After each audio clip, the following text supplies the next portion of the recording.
ਵਾਹਿਗੁਰੂ ਜੀ ਕਾ ਖਾਲਸਾ ਵਾਹਿਗੁਰੂ ਜੀ ਕੀ ਫਤਿਹ। ਆਪ ਸਭ ਦਾ ਪਰਸਨੈਲਿਟੀ ਡਿਵੈਲਪਮੈਂਟ ਕੈਂਪ ਵਿੱਚ ਬਹੁਤ-ਬਹੁਤ ਸਵਾਗਤ ਹੈ। ਅੱਜ ਦੇ ਪਰਸਨੈਲਿਟੀ ਡਿਵੈਲਪਮੈਂਟ ਕੈਂਪ ਦੀ ਆਰੰਭਤਾ ਅਸੀਂ ਜਾਪ ਸੇਵਾ ਤੋਂ ਕਰਾਂਗੇ। ਅੱਜ ਦੀ ਜਾਪ ਸੇਵਾ ਲੈਣਗੇ ਜਸ਼ਨਪ੍ਰੀਤ ਕੌਰ ਜੀ, ਈਪੀਪੀ ਨੰਬਰ 13471 ਧੂਰੀ ਤੋਂ। ਪਲੀਜ਼ ਆਪਣਾ हैंड रेज कर लो जी। वाहिगुरु जी का खालसा वाहिगुरु जी की फतेह। मैं जशनप्रीत कौर, मेरे ईपीपी नंबर 13471 धूरी तो मैं पूरी एजुकेट पंजाब प्रोजेक्ट से अपने वाईसी बहादुर अंकल का धन्यवाद करदी है जिन्होंने मैंने जाप सेवा का मौका दिता। आओ सब जाप सेवा वाल आरंभ करिए जी। वाहिगुरु जी का खालसा वाहिगुरु जी की फतेह। एक ओंकार सतनाम करता पुरख निरभौ निरवैर अकाल मूरत अजूनी सैभं गुर प्रसाद। एक ओंकार सतनाम करता पुरख निरभौ निरवैर अकाल मूरत अजूनी सैभं गुर प्रसाद। एक ओंकार सतनाम करता पुरख निरभौ निरवैर अकाल मूरत अजूनी सैभं गुर प्रसाद। एक ओंकार सतनाम करता पुरख निरभौ निरवैर अकाल मूरत अजूनी सैभं गुर प्रसाद। एक ओंकार सतनाम करता पुरख निरभौ निरवैर अकाल मूरत अजूनी सैभं गुर प्रसाद। वाहिगुरु वाहिगुरु वाहिगुरु वाहिगुरु वाहिगुरु। वाहिगुरु जी का खालसा वाहिगुरु जी की फतेह। ਵਾਹਿਗੁਰੂ ਜੀ ਕਾ ਖਾਲਸਾ ਵਾਹਿਗੁਰੂ ਜੀ ਕੀ ਫਤਿਹ। ਆਪ ਜੀ ਦਾ ਬਹੁਤ ਧੰਨਵਾਦ, ਆਪਨੇ ਬਹੁਤ ਵਧੀਆ ਜਾਪ ਸੇਵਾ ਨਿਭਾਈ। ਹੁਣ ਅਸੀਂ ਕੀਰਤਨ ਸਰਵਣ ਕਰਾਂਗੇ। ਕੀਰਤਨ ਸੇਵਾ ਨਿਭਾਉਣਗੇ ਸ਼ਿਵਾਨੀ ਰਾਣੀ ਜੀ, ਈਪੀਪੀ ਨੰਬਰ 13655 ਬਠਿੰਡਾ ਤੋਂ। वाहिगुरु जी का खालसा वाहिगुरु जी की फतेह। वाहिगुरु जी, मेरी आवाज आ रही है जी? हाँ जी, आ रही है जी। वाहिगुरु जी का खालसा वाहिगुरु जी की फतेह। तुम करो दया मेरे साईं, तुम करो दया मेरे साईं। ऐसी मत दीजै मेरे ठाकुर, सदा सदा तुध त्याई। ऐसी मत दीजै मेरे ठाकुर, सदा सदा तुध त्याई। तुम करो दया मेरे साईं, तुम करो दया मेरे साईं। पानी पखा पिसो संत आगे, पानी पखा पिसो संत आगे। गुण गोविंद जस गाई, गुण गोविंद जस गाई।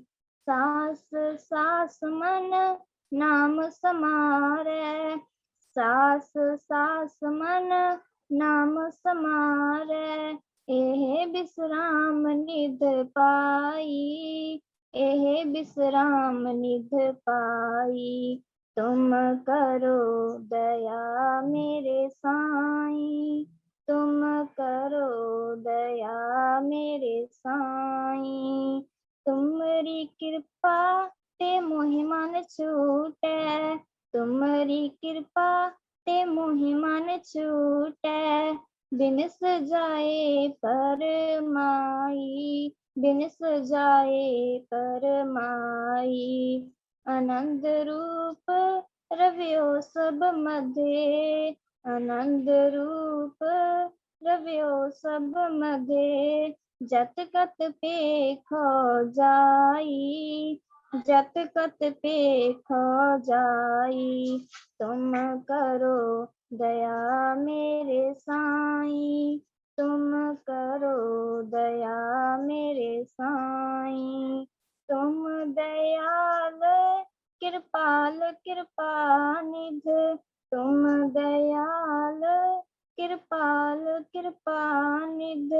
पतित पावन गोसाई, पतित पावन गोसाई, कोट सुख आनंद राज पाए, कोट सुख आनंद राज पाए, मुख ते निमुख बुलाई, मुख ते निमुख बुलाई, तुम करो दया मेरे साईं, तुम करो दया मेरे साईं।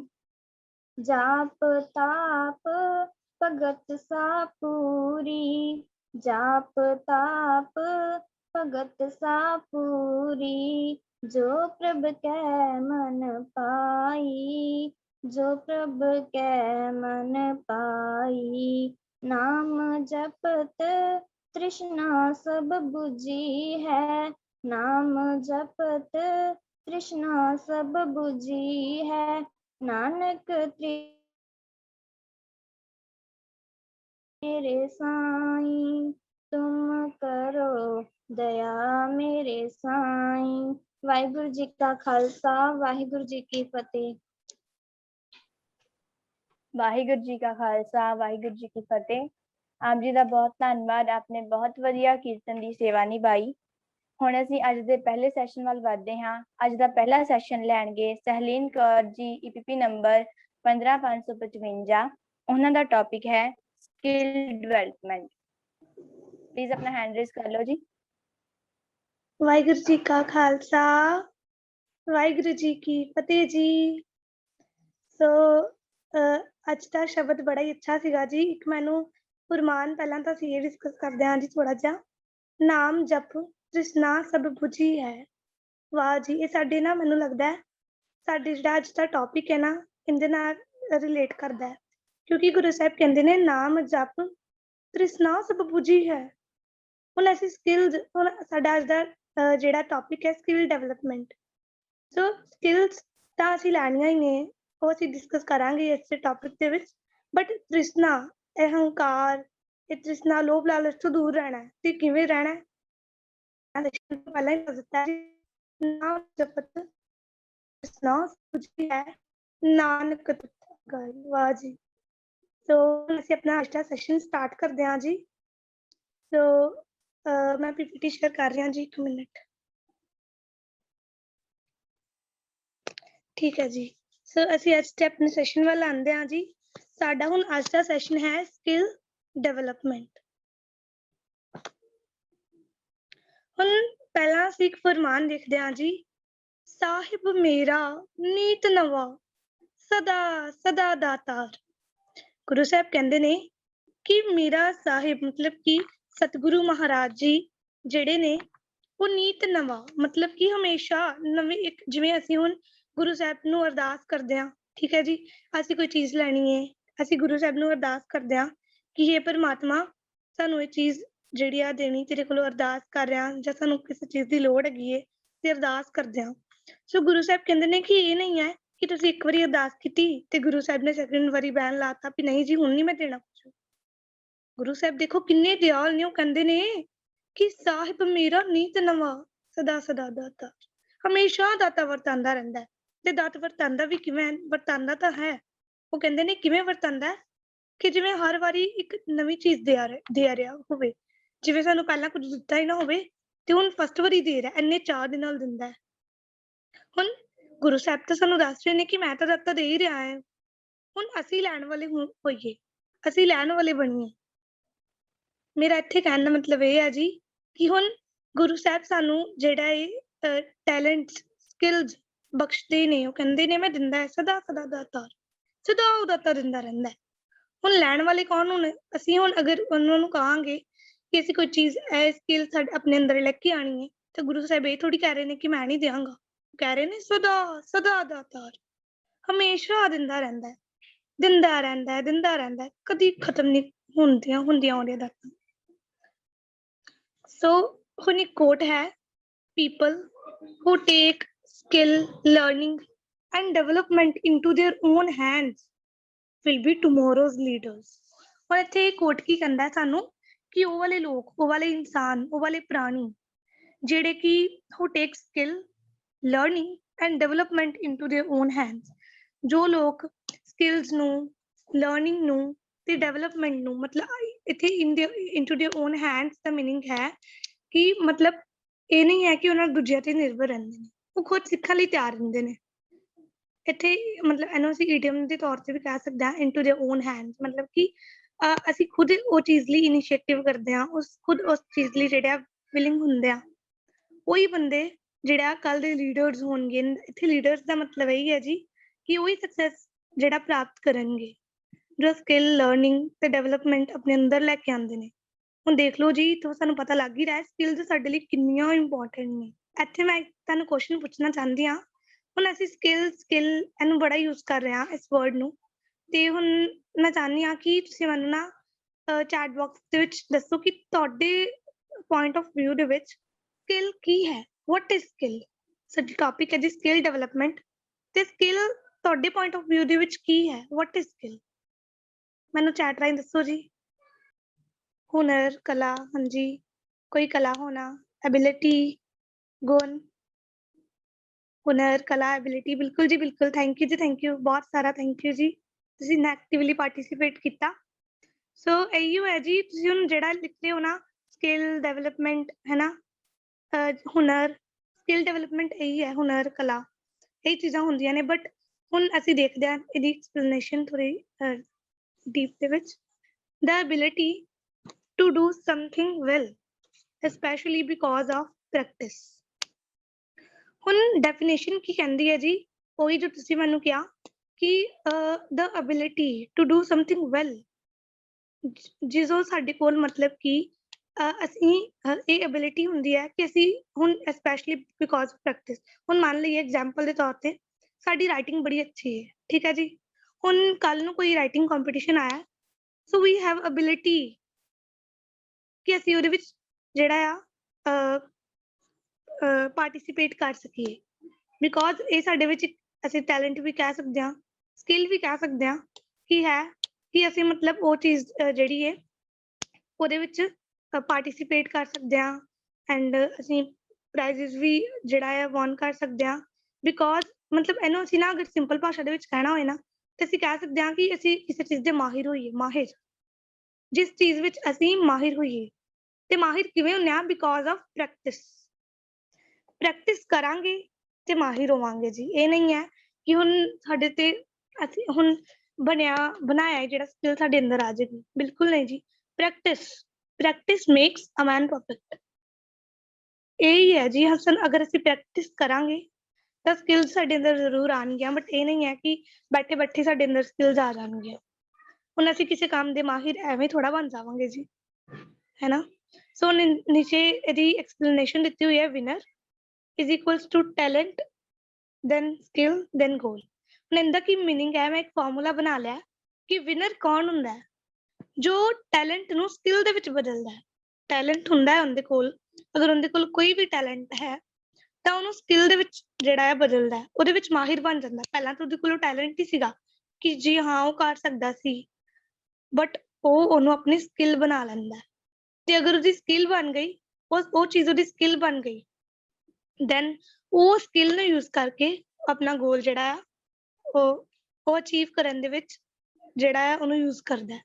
ਹੁਣ ਕੀ ਇੱਥੇ ਕੀ ਗੱਲ ਹੈ ਕਿ ਹੁਣ ਸਾਡਾ ਜਿਹੜਾ ਗੋਲ ਹੈ, ਠੀਕ ਹੈ ਜੀ, ਹੁਣ ਅਸੀਂ ਸਕਿੱਲਸ ਸਿੱਖਦੇ ਹਾਂ ਤੇ ਬਟ ਇਹ ਨਹੀਂ ਆ ਕਿ ਕੋਈ ਵੀ ਸਕਿੱਲ ਸਿੱਖ ਲਈ। ਹੁਣ ਜਿੱਧਰ ਸਾਡਾ ਇੰਟਰਸਟ ਹੈ, ਜੇਕਰ ਸਾਡੇ ਕੋਲ ਕੋਈ ਲੌਜਿਕ ਹੈ, ਕੋਈ ਟਾਰਗੇਟ ਹੈ, ਠੀਕ ਹੈ ਜੀ, ਕੋਈ ਗੋਲ ਹੈ ਕਿ ਅਸੀਂ ਇਹ ਚੀਜ਼ ਨੂੰ ਅਚੀਵ ਕਰਨਾ, ਅਸੀਂ ਫਿਜ਼ਿਕਸ ਸਕਿੱਲ ਸਿੱਖਦੇ ਹਾਂ।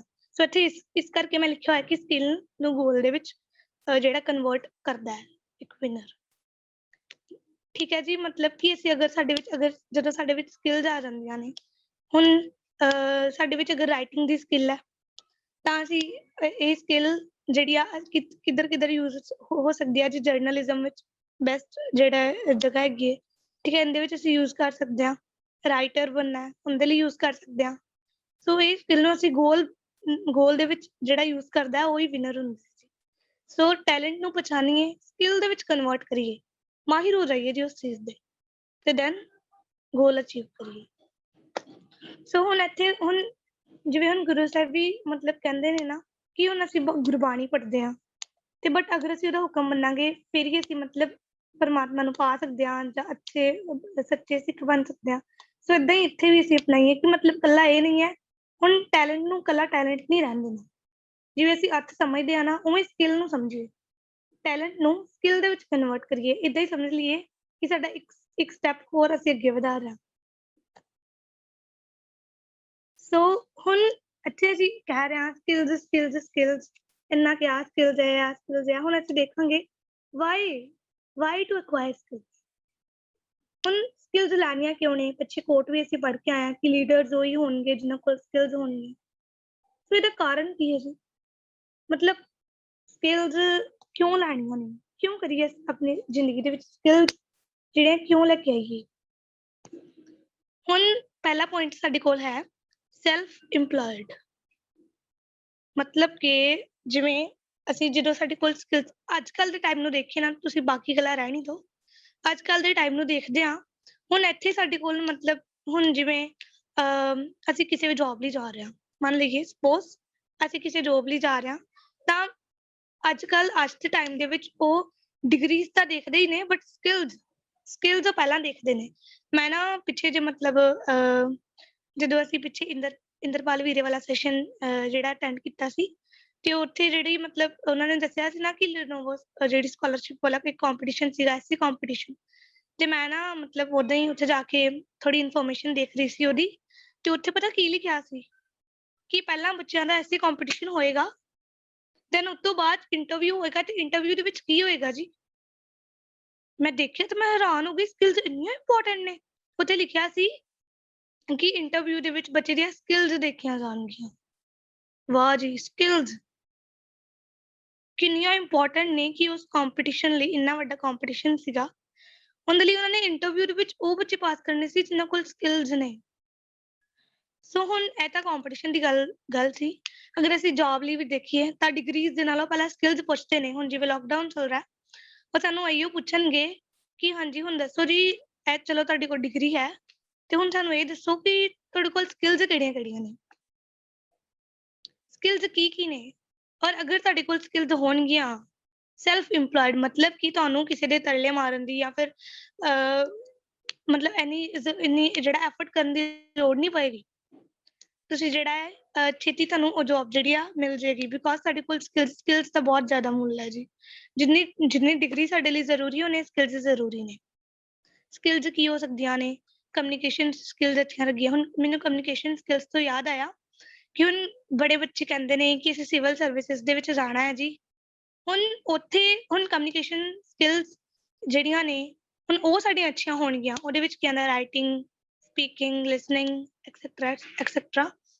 ਹੁਣ ਉੱਥੇ ਇੰਨਾ ਵੱਡਾ ਉਹ ਜਿਹੜਾ ਐਗਜ਼ਾਮ ਹੈਗਾ ਏ, ਤੇ ਉੱਥੇ ਸਭ ਤੋਂ ਇੰਪੋਰਟੈਂਟ ਕਿਹੜੀ ਸਕਿੱਲ ਹੈ ਸਾਡੇ ਲਈ? Communication skills.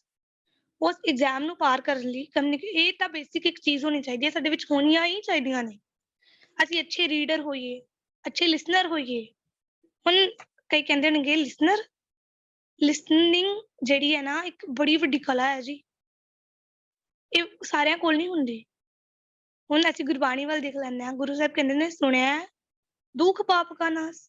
ਹੁਣ ਇਹ ਤਾਂ ਗੁਰਬਾਣੀ ਦੀ ਗੱਲ ਹੈ, ਅਸੀਂ ਇਹਨੂੰ ਸਕਿੱਲਸ ਨਾਲ ਰਿਲੇਟ ਕਰਾਂਗੇ ਜੀ। ਹੁਣ ਗੁਰੂ ਸਾਹਿਬ ਕਹਿੰਦੇ ਨੇ ਕਿ ਸੁਣਿਆ ਦੁੱਖ ਪਾਪ ਕਾ ਨਾਸ, ਕਿ ਸੁਣੋਗੇ ਤੇ ਦੁੱਖਾਂ ਦਾ ਨਾਸ ਹੋਏਗਾ। ਹੁਣ ਉਹਨਾਂ ਨੇ ਵੀ ਦੇਖੋ ਸੁਣਨ ਨੂੰ ਕਿੰਨੀ ਮਹੱਤਤਾ ਦਿੱਤੀ ਹੋਈ ਹੈ। ਉਹਨਾਂ ਨੇ ਇਹ ਨਹੀਂ ਸਾਨੂੰ ਕਿਹਾ ਕਿ ਪੜ੍ਹੋਗੇ ਜਾਂ ਫਿਰ ਬਾਣੀ ਜਿਹੜੀ ਉਚਾਰੋਗੇ ਫਿਰ ਦੁੱਖਾਂ ਦਾ ਨਾਸ ਹੋਏਗਾ। ਉਹਨੇ ਕਿਹਾ ਸੁਣ ਹੀ ਲਓ, ਸੁਣੋ। ਉਹਨਾਂ ਨੇ ਸੁਣਨ ਨੂੰ ਇੰਨੀ ਮਹੱਤਤਾ ਦਿੱਤੀ ਹੋਈ ਹੈ। ਸੁਣਿਆ ਦੁੱਖ ਪਾਪ ਕਾ ਨਾਸ। ਸੁਣਨਾ ਵੀ ਇੱਕ ਕਲਾ ਹੈ ਜੀ। ਇੱਕ ਅੱਛੇ ਲਿਸਨਰ ਬਣੀਏ, ਅੱਛੇ ਰੀਡਰ ਬਣੀਏ। ਤੇ ਹੁਣ ਇੱਥੇ ਸਪੀਕਿੰਗ ਦੀ ਗੱਲ ਆਉਂਦੀ ਹੈ, ਸਾਨੂੰ ਅਸੀਂ ਨਾ ਬੜਾ ਡਰਦੇ ਹਾਂ। ਅਸੀਂ ਪਬਲਿਕ ਸਪੀਕਿੰਗ ਤੋਂ ਬਹੁਤ ਡਰਦੇ ਹਾਂ। ਹੁਣ ਮੈਨੂੰ ਲੱਗਦਾ ਕਿ ਹੋਰ ਗੱਲਾਂ ਅਸੀਂ ਰਹਿ ਨਹੀਂ ਦੇਈਏ। ਇਹ ਸਾਡਾ ਜਿਹੜਾ ਜ਼ੂਮ ਹੈ ਨਾ, ਅਸੀਂ ਡੇਲੀ ਇਹ ਚੀਜ਼ ਕਰ ਰਹੇ ਹਾਂ, ਅਸੀਂ ਜ਼ਰੂਰ ਅੱਗੇ ਆਈਏ।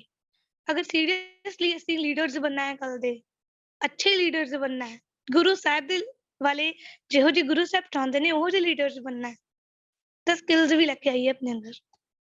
ਲਿਸਨਿੰਗ, ਸਪੀਕਿੰਗ, ਰੀਡਿੰਗ, ਰਾਈਟਿੰਗ ਤੋਂ ਇੱਕ ਇਹ ਕਰ ਸਕਦੇ ਹਾਂ ਅਸੀਂ ਡੇਲੀ, ਇੱਕ ਇਹ ਆਪਣੀ ਹੈਬਿਟ ਬਣਾ ਲਈਏ ਤੇ ਹੈਬਿਟ ਤੋਂ ਦੇਖਣਾ ਟੈਲੈਂਟ ਬਣ ਜਾਏਗਾ, ਫਿਰ ਟੈਲੈਂਟ ਤੋਂ ਸਕਿੱਲ ਬਣਾ ਲੈਣਾ ਜੀ। ਠੀਕ ਹੈ ਜੀ। ਸੋ ਅਸੀਂ ਰਾਈਟਿੰਗ ਨੂੰ ਰੋਜ਼ ਮਤਲਬ ਕੋਈ ਵੀ ਟੌਪਿਕ ਲੈ ਕੇ, ਕੋਈ ਵੀ ਲੈ ਕੇ ਉਹ ਚੀਜ਼ ਨੂੰ ਰਾਈਟ ਜਿਹੜਾ ਉਹਦੇ ਉੱਪਰ ਨਾ ਕੁਝ ਲਿਖਦੇ ਰਹੀਏ। ਛੋਟਾ ਜਿਹਾ ਭਲੇ ਅਸੀਂ 5-6 ਲਾਈਨਸ ਲਿਖ ਲਈਏ, ਬਟ ਉਸ ਟੌਪਿਕ ਤੇ ਡੇਲੀ ਕੋਈ ਨਾ ਕੋਈ ਟੌਪਿਕ ਲੈ ਕੇ, ਇੰਗਲਿਸ਼, ਪੰਜਾਬੀ, ਜਿਹਦੇ ਵਿੱਚ ਮਰਜ਼ੀ ਲਿਖੋ ਜੀ, ਜ਼ਰੂਰ ਲਿਖੀਏ ਜੀ। ਸੋ ਕਮਿਊਨੀਕੇਸ਼ਨ ਸਕਿੱਲਸ ਸਾਡੇ ਵਿੱਚ ਹੋਣੀਆਂ ਹੀ ਚਾਹੀਦੀਆਂ ਨੇ, ਇਹ ਮਸਟ ਨੇ। ਸੋ ਨੈਕਸਟ ਆਪਸ਼ਨ ਹੈ ਡਾਈਵਰਸ ਜੌਬ ਓਪਰਚੁਨਿਟੀਜ਼। ਇਹ ਤਾਂ ਅਸੀਂ ਹੁਣ ਵਿਚਾਰ ਹੀ ਲਿਆ ਜੀ। ਹੁਣ ਅਸੀਂ ਕਿਤੇ ਵੀ ਜਾਂਦੇ ਹਾਂ ਤਾਂ ਸਕਿੱਲਸ ਬੜੀਆਂ ਇੰਪੋਰਟੈਂਟ ਨੇ। ਜਿੰਨੀਆਂ ਸਕਿੱਲਸ ਹੋਣਗੀਆਂ ਓਨੀਆਂ ਓਪਰਚੁਨਿਟੀਜ਼ ਹੋਣਗੀਆਂ, ਓਨੀਆਂ ਅਸੀਂ ਜਿਹੜੀਆਂ ਓਨੀਆਂ ਸਾਨੂੰ ਜੌਬਸ ਮਿਲ ਸਕਦੀਆਂ ਨੇ। ਠੀਕ ਹੈ ਜੀ। ਸੋ ਡਾਈਵਰਸ ਜੌਬ ਓਪਰਚੁਨਿਟੀਜ਼ ਮਤਲਬ ਜਿੰਨੀਆਂ ਸਕਿੱਲਸ ਹੋਣਗੀਆਂ ਓਨੀਆਂ ਹੀ ਸਾਡੇ ਕੋਲ ਓਪਰਚੁਨਿਟੀਜ਼ ਹੋਣਗੀਆਂ ਕਿ ਅਸੀਂ ਕਿਸੇ ਵੀ ਫੀਲਡ ਦੇ ਵਿੱਚ ਜਾ ਕੇ ਤੇ ਆਪਣਾ ਬੈਸਟ ਦੇ ਸਕਦੇ ਹਾਂ। ਸੋ ਨੈਕਸਟ ਥਰਡ ਪੁਆਇੰਟ ਹੈ ਜੀ ਟੂ ਅਚੀਵ ਗੋਲਸ। ਹੁਣ ਅਸੀਂ ਗੋਲਸ ਨੂੰ ਵੀ ਵਿਚਾਰ ਚੁੱਕੇ ਹਾਂ ਜੀ। ਹੁਣ ਸਾਡੇ ਕੋਲ ਕੋਈ ਵੀ ਸਕਿੱਲ ਹੈ ਤਾਂ ਅਸੀਂ ਉਹਦੀ ਫੀਲਡ ਦੇ ਰਿਲੇਟਡ ਕੁਝ ਬਣਨਾ ਹੈ, ਤਾਂ ਮਤਲਬ ਇਹ ਕੀ ਹੈ, ਸਾਡੇ ਗੋਲ ਨੂੰ ਅਚੀਵ ਕਰਨ ਦੇ ਵਿੱਚ ਬੜੀਆਂ ਹੀ ਯੂਜ਼ਫੁਲ ਹੋਣਗੀਆਂ ਅਗਰ ਸਾਡੇ ਕੋਲ ਸਕਿੱਲਸ ਹੋਣਗੀਆਂ। ਨੈਕਸਟ ਹੈ ਜੀ ਕਿਊਰੀਓਸਿਟੀ। ਇਹਦਾ ਮਤਲਬ ਹੈ ਜੀ ਮਤਲਬ ਉਤਸੁਕਤਾ, ਉਤਸ਼ਾਹ। ਹੁਣ ਤੁਸੀਂ ਕਹਿੰਦੇ ਹੋਣੇ ਉਤਸ਼ਾਹ ਕਿੱਥੋਂ ਆ ਗਿਆ ਜੀ। ਹੁਣ ਅਸੀਂ ਜਿੰਨੀਆਂ ਸਕਿੱਲਸ ਸਿੱਖਾਂਗੇ ਨਾ, ਹੁਣ ਇੱਕ ਬੰਦਾ ਹੁੰਦਾ ਹੈ ਉਹ ਕੀ ਕਹਿੰਦਾ ਹੈ ਕਿ ਮੈਂ ਸਕਿੱਲਸ ਨਹੀਂ ਸਿੱਖਣੀਆਂ, ਮੈਨੂੰ ਪੜ੍ਹਨ ਨੂੰ ਜੀ ਨਹੀਂ ਕਰਦਾ, ਮੇਰਾ ਟੀਵੀ ਵੇਖਣ ਨੂੰ ਜੀ ਕਰਦਾ ਹੈ ਜੀ, ਜਾਂ ਏਦਾਂ ਕੁਝ ਵੀ।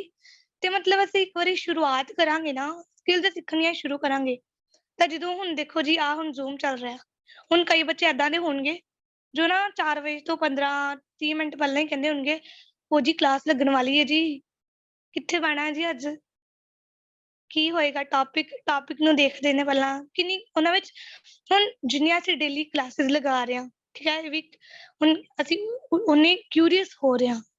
ਅਸੀਂ ਦਿਨੋਂ ਦਿਨ ਸਾਨੂੰ ਸਾਡੇ ਵਿੱਚ ਆ ਰਿਹਾ ਕਿ ਵਾਹ ਜੀ ਅੱਜ ਇਹ ਟੌਪਿਕ ਹੈ ਜੀ, ਵਾਹ ਜੀ ਅੱਜ ਨੂੰ ਇਹਦੇ ਬਾਰੇ ਦੇਖਾਂਗੇ। ਸੋ ਅਸੀਂ ਸਾਡੇ ਕੋਲ ਜਿੰਨੀਆਂ ਸਕਿੱਲਸ ਹੋਣਗੀਆਂ ਨਾ ਓਨੇ ਹੀ ਅਸੀਂ ਜਿਹੜੇ ਆ ਉਹ ਮਾਹਿਰ ਮਤਲਬ ਮਾਹਿਰ ਕਹਤਾ ਮੈਂ ਜੀ, ਓਨੇ ਹੀ ਅਸੀਂ ਕਿਊਰੀਅਸ ਹੋਵਾਂਗੇ, ਓਨੇ ਸਾਨੂੰ ਸਿੱਖਣ ਦਾ ਚਾਅ ਪੈਦਾ ਹੋਏਗਾ ਸਾਡੇ ਅੰਦਰ। ਅਗਰ ਨਹੀਂ ਹੈ ਤਾਂ ਉਹ ਪੈਦਾ ਹੋ ਜਾਏਗਾ। ਇੱਕ ਵਾਰੀ ਸ਼ੁਰੂਆਤ ਕਰੀਏ, ਸਕਿੱਲਸ ਸਿੱਖਣੀਆਂ ਜਿਹੜੀਆਂ ਸਟਾਰਟ ਕਰੀਏ।